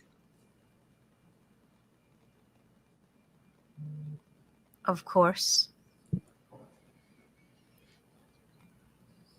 Where is this princess? Ozzy, can you go find Ari for me, please? Ozzy looks like she was like really biting her tongue at this conversation. She goes, mm-hmm, and she will hurry back downstairs. She was very tempted to be like, "Yes, it's me. I'm the princess." But actually had a moment of better judgment. It's like, I'm your princess. It's me. Do it. Will be funny. Oh, that actually been so hilarious. But for once, common sense actually won in this situation. So she goes, Yay! You also referred to me as Ozzy, so I'm like, okay, sure. Yep. I will scuttle down into the boat. Go look for Ari. I will check her quarters first. Ari's gone to their room, Mhm. and although everything seems calm on the outside, Mhm. the door is only slightly ajar, and things are like floating off the ground. Hmm. And Ari's like just sat in a chair in their room, staring out like the small porthole in the window and seething. Okay. You'll hear a little like a frantic knocking. Hey. They'll turn towards you and like they'll look angry for a moment, and then they'll rein it in, and then they'll go, Ozzy? Hey, princess, the queen wants to talk to you. Who? The merfolk queen. Asked for you by name. Very interesting. The chosen. Ari will get up. Mer. Sorry. Ari will get up and then just walk past you, heading out there. Wow, that was efficient. And I'll just follow behind.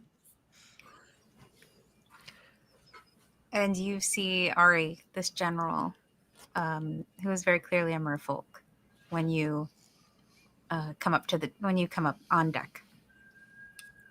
And okay, Ozzy will like go in front and be like, I present to you Princess Ari of Mer. gives a little fanfare.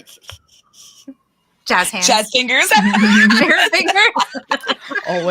always the jazz hands. Yes. Normally, Ari would pose. Ari does not pose. Oh. Oh no. Mhm. You are the princess of Octopon, That is I. chosen of Mer. I'll nod. He nods. I bring you greetings from our queen, Diomedes, ruler of the kingdom of Voltimeri. I accept the greetings and I return them back as a daughter of Mer.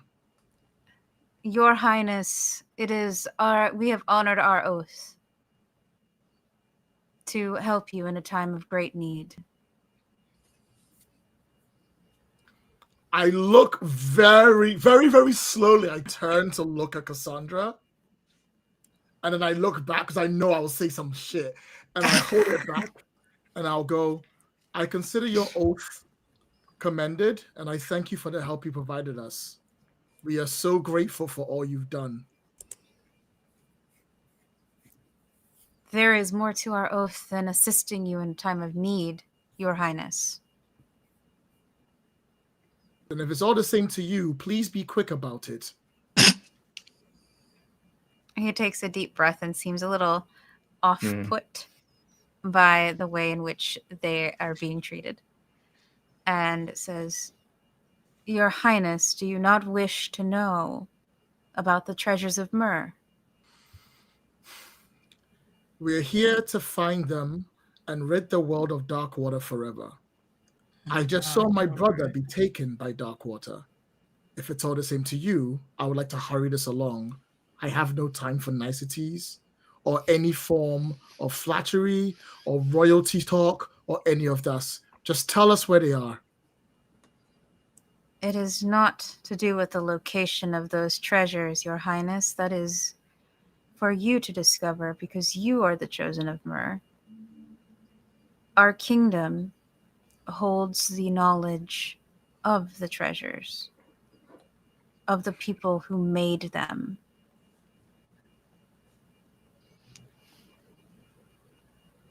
Of the ancient magics that were once used in this world.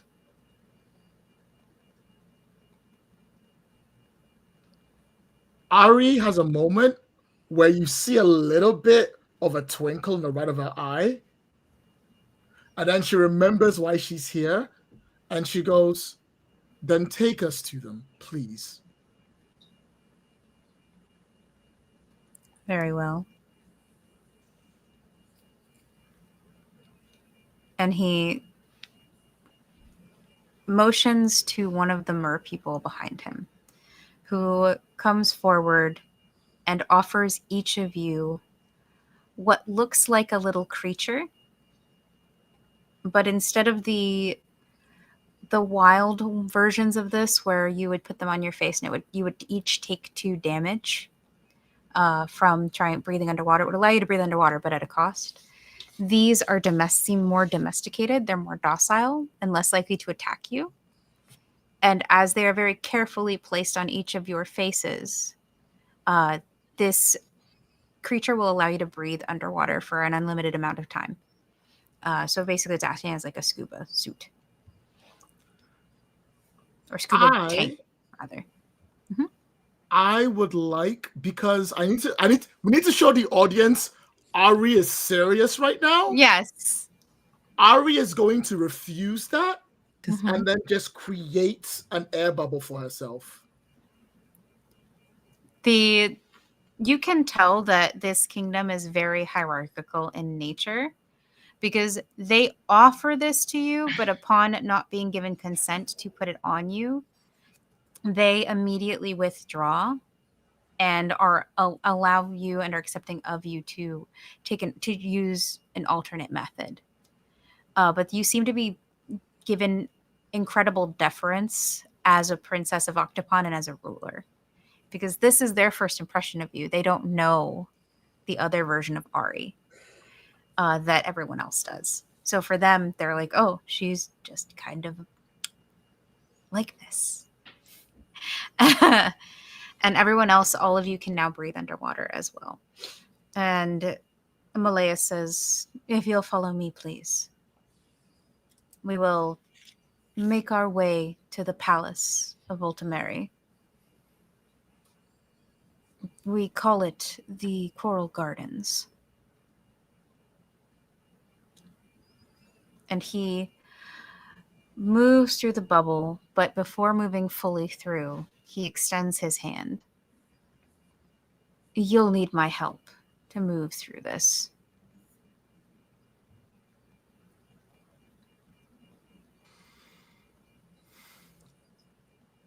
I'll go take his hand. Ozzy, you are pulled through easily.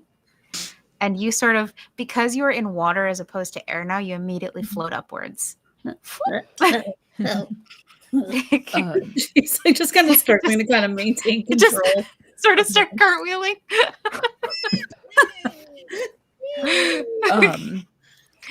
I think Zare clocks Ari's hesitation, and I'll put my hand on Ari's shoulder and just lean in. There is no one on the ship that understands your anger like I do. But you cannot let it rule you when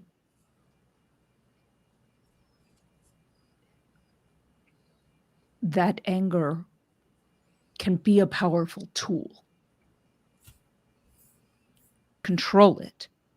Use it.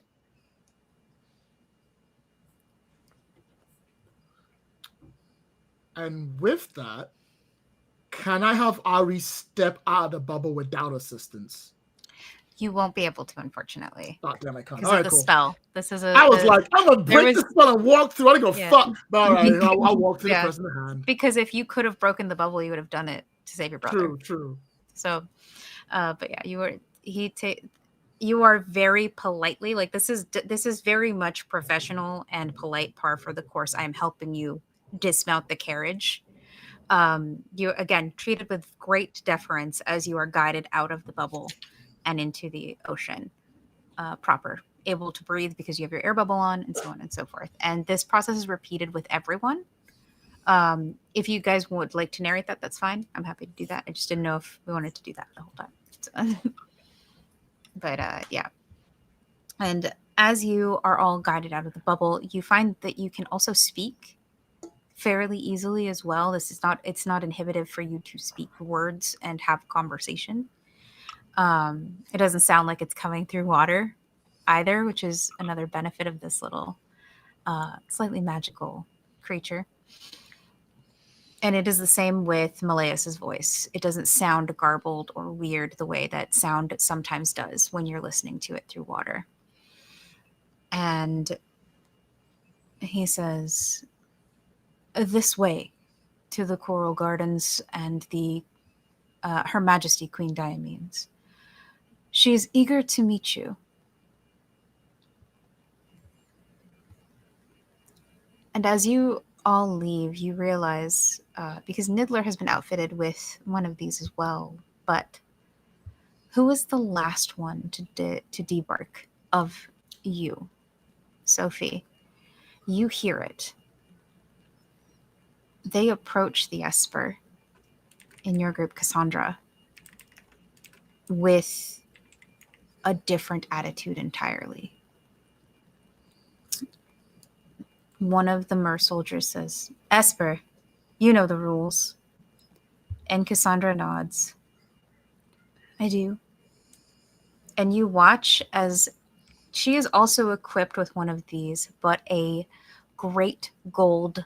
It looks like a necklace, but it's almost like a cuff, is wrapped around her neck, and it clicks into place. Cassandra goes stiff for a moment, and then goes lax, as a pair of gold bracers are also added to this. And they walk away from her. And Take that off of her. We cannot. What do you... So you just cuff people here? Espers specifically. What if I watch out for her? Can you free her in that regard?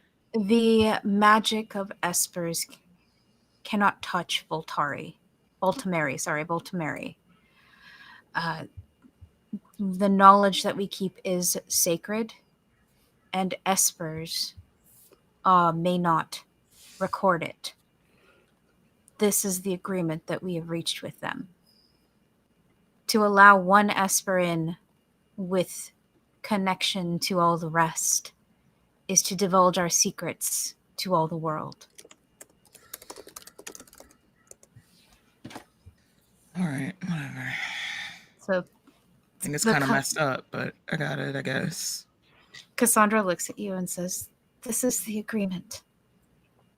I am unable to record or reach out to my family while we're here. And everything I see I won't be able to communicate it. I may remember it, but it'll all be a blur. That's what these do.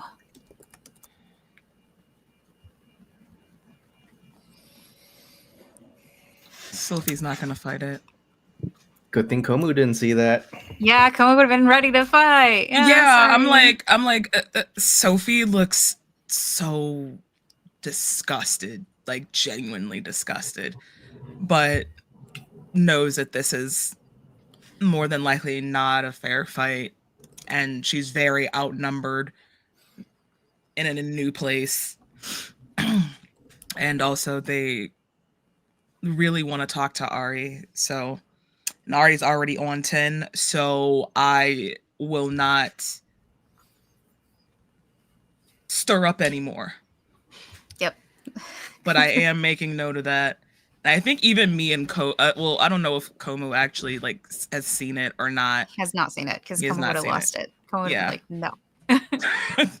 Keep her Yeah, on the ship then, dude. Yeah, so Nope. apparently I'm the only one that sees that. Sophie looks so off-put when you see them again. Just The general attitude, by the way, just for clarity, isn't necessarily hatred. They don't hate Espers. It's suspicion and paranoia. yeah, that doesn't make that's it right. very much Precaution. the attitude. It's still not great. Right. I'm not justifying. I'm just Yeah. clarifying. The I attitude. appreciate the So, I appreciate the yeah. clarification 100%. Yeah. It doesn't Yes. change how Sophie feels, but I do Yes. appreciate the clarification. Yeah. I just want you to know, Vixie, at some point, we're all going to see it and we're all going to kick off. I just want you to know Yes. it's happening. Just so you know. Just be ready. Just so you know. Yeah. Just so you know, it's just be ready for it next second. Just be It's ready because it's I'm gonna be unaware. ugly. Just Sophie, that is the image that you leave the ship with. And Cassandra is sort of in the back as your crew is guided towards the glittering, shimmering palace at the center of this city, what is known as the Coral Gardens. Fish swim around you and swim in and out of this place.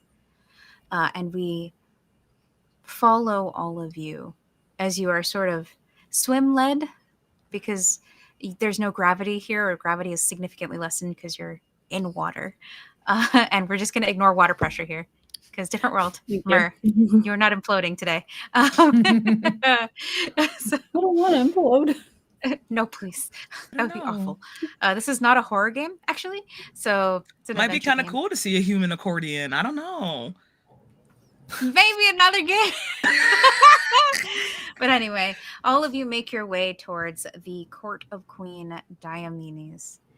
And what we will find in the court and what information we will find in the kingdom will be left for the next adventure. We're going to zoom out of there as you all walk towards the castle, and we end on the final frame of that castle as we, move on to our next episode. What mysteries does the kingdom of Valtameri hold? You'll have to join us next Saturday for more high adventure with the Pirates of Darkwater. And I finally got to say it, and that makes me very happy. I didn't have to shove it in at the end. What a sode. Holy shit.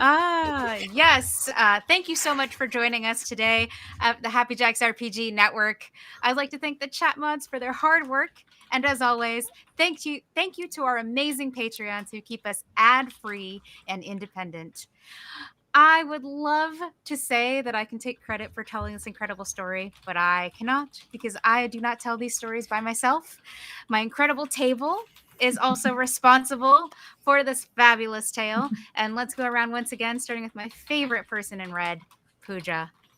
Tell us who you are and where we can find you. Hi, I'm Pooja. You can find me on the internet as Forgotten Saves. If you want to see me play more TTRPGs, I am on the Astral Circus on Sundays, playing everyone's favorite Thembo Esthe Para, a tiefling martial sorcerer, which is a subclass that I have been playtesting for Jason, our GM. It is a lot of fun. We are breaking this character. We are probably going to break the hells. Just know. With the power of feelings. If you want to hear me play different RPGs, I'm all over the Happy Jacks back catalog or Queen's Court Games Mekong. In today's world, we are living in the worst timeline, unfortunately. SNAP benefits have just been cut off. Mm-hmm. As we go into the holiday season, as we go into much colder temperatures, a lot of the places, people are going hungry. So there's so many things that you can do to help. The biggest benefit to food banks that will be hit incredibly hard until this is resolved is money. But if you have supplies that you already have and that you know that you are not going to use, donate those as well. Canned goods, dried milk, those kinds of things are very helpful to food banks, but money is the most important thing because they can stretch your dollars further than any one individual ever could.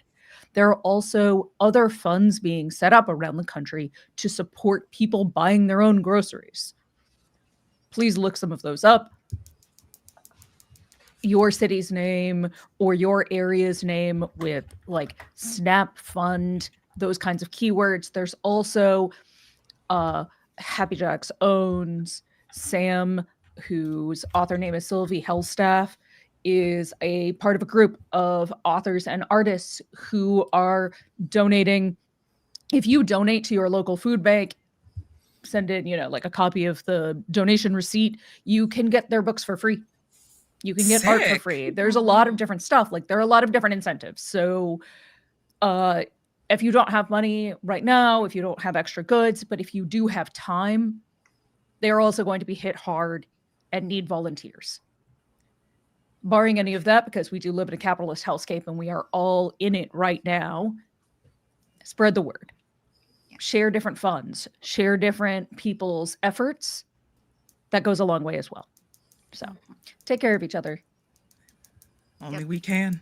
Yep. The only way to get through these times is by leaning into your community. Right. Because community is how we are going to get through this, helping each other. In any case, thank you, Pooja. Now we know where we can find you and how to lend our aid in these times of need. Moving on to our favorite monk, who we just barely avoided a knockdown drag-out fight with some merfolk. Komu, tell us about who you are and where we can find you. Hi, everybody. I'm Joe, and I've been Komu this episode and most episodes on this actual play. You can find me by following me to donate some of my time, money, and resources to the nearest food bank. If you have any questions about finding what's close to you, please go to findhelp.org. Just enter your zip code. That is one of the fastest ways to get connected to resources around you. Some of you know me from political work that I do online. If you do know me, no, you don't. Thank you very much. Okay. And moving right along to the wonderful, our favorite googly-eyed pirate, Ozzy. Hi, everyone. I'm Courtney. I played Ozzy through this whole series, not just part of it. Also reiterating all of the wonderful things that Joe and Pooja stated. My company recently did some volunteer work at a food bank, and it was actually really fun. So bring a group of friends. You can get a lot of work done and do a lot of good, which is awesome. If you want to see me, hear me play hurdy-gurdy, you can find me on TikTok at Courtney Lee Craft. My NDA project is still not out yet, so I still can't promote it, but maybe by the end of the soon. Series. Maybe. Very soon. Hopefully soon. Yay. And next but not last, Sophie. Hello, everyone. I'm Sam Star. I played Sophie. You can find me all across the interwebs, more specifically where the butterflies do fly brighter, at Lust for Life X, LUSTTFORLAFEX. Yeah, follow me on socials to know what I'm doing, or you can watch Transplanter RPG tonight at 8:00 p.m. Eastern Standard Time for the next episode of Arc 4 of the Chaos Protocol, which I'm very, very, very excited about. This arc is going to be devastating. But I think what I am most excited about is in the midst of everything that's been happening in relation to food banks, the country of Jamaica was just hit with a catastrophic Category 5 storm. Yep. I have family down there and friends. They're doing well, but it is rough right now. So Transplanter actually will, if you want, please feel free to come by Transplanter stream tonight. We will be raising money for Jamaican hurricane relief so that we can get funds out to them down there as well too. This is, like Pooja said, the worst timeline, and everything bad is happening right now with so little infrastructure for any type of help at all. All of it's been gutted. So community relying on community. Every little bit helps, no matter what you can do. And for those of people listening in the US, I mean, we're still feeling the effects of Katrina. Literally 21 years later. And that was a Category 4. That wasn't as bad as this one. And that was not as bad as this hurricane that just hit Jamaica. As someone who's lived through a Cat 5 and Cat 4 hurricanes, because I'm from Florida, these are not pleasant experiences. And especially in the islands, the infrastructure is just not set up in the same way. In Florida, we're very fortunate that Florida had a fairly strong hurricane infrastructure. So it's not as bad. We're prepared for it because we're used to it. But the islands have a harder time because they are surrounded on all sides by water. So you do experience the worst of the worst, the flooding, the property loss, home loss. There's a lot that goes with that. So please consider coming on to Transplanters RPG stream because it is so important to have that aid and those benefits. But yeah, and last but not least, our main character energy, Queen, Lloyd, or the king. princess and chosen of Myr. I'm talking about Lloyd, it's king. But when we're talking Oh. about Ari, it's queen. Yeah, it's true. I mean, I do both. I'm not picky. You know Monarch? what? I'm Lloyd. Valid. I love that. I'm Lloyd. I exist. Don't worry about me. Pay much into what everyone else said. Thank you very much. Hey, Lloyd, I love you. Keeping it short and sweet. The best. Anyway, everyone. And last but not least, it is me. My name is Vixie Bell, and I've been your friendly neighborhood GM here on Happy Jack's TTRPG. And you can also find me over at the Pocket Dragon Pub, where I run, play, and produce games. We just finished our last official game for Roll for Wishes, which is our charity event, because I also am altruistic. We raise money for Make-A-Wish International. This is done and led by Logomancy Media. We are one of the participating channels, and we have raised over $17,000 for the charity communally between all of us. I know the Pocket Dragon blew Hell through yeah. 2 of our goals, and we were working on our 3rd. Last night, we ended our session of Candela Obscura. We did a game called The Circle of Wires and Whispers. The VOD is available on the channel now. Be sure to check it out. You can find me here every Saturday GMing the Pirates of Dark Water, as always, with this fabulous table that I love so much. And we have a bunch of stuff coming up. Oh, I have a bunch of stuff coming up specifically at PAX U. If you're headed to PAX Unplugged, look up my event, Power Word Unity. This is a BIPOC networking event that is going to be highlighting BIPOC-led channels and BIPOC-led Discords to help cultivate the community within the TTRPG hobby.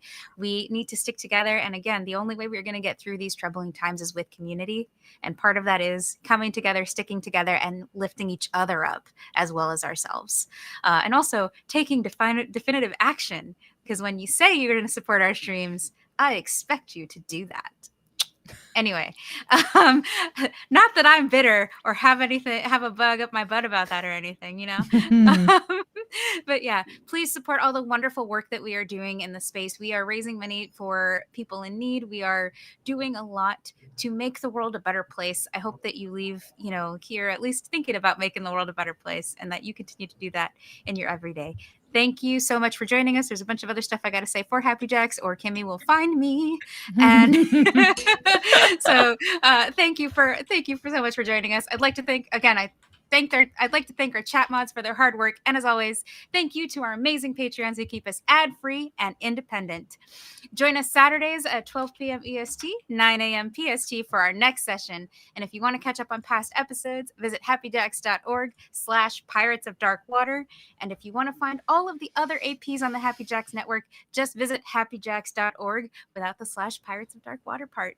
Thank you, and have a wonderful rest of your day, folks. Good night, or good afternoon, or whatever good time zone. I give up. Good time zone. I give up.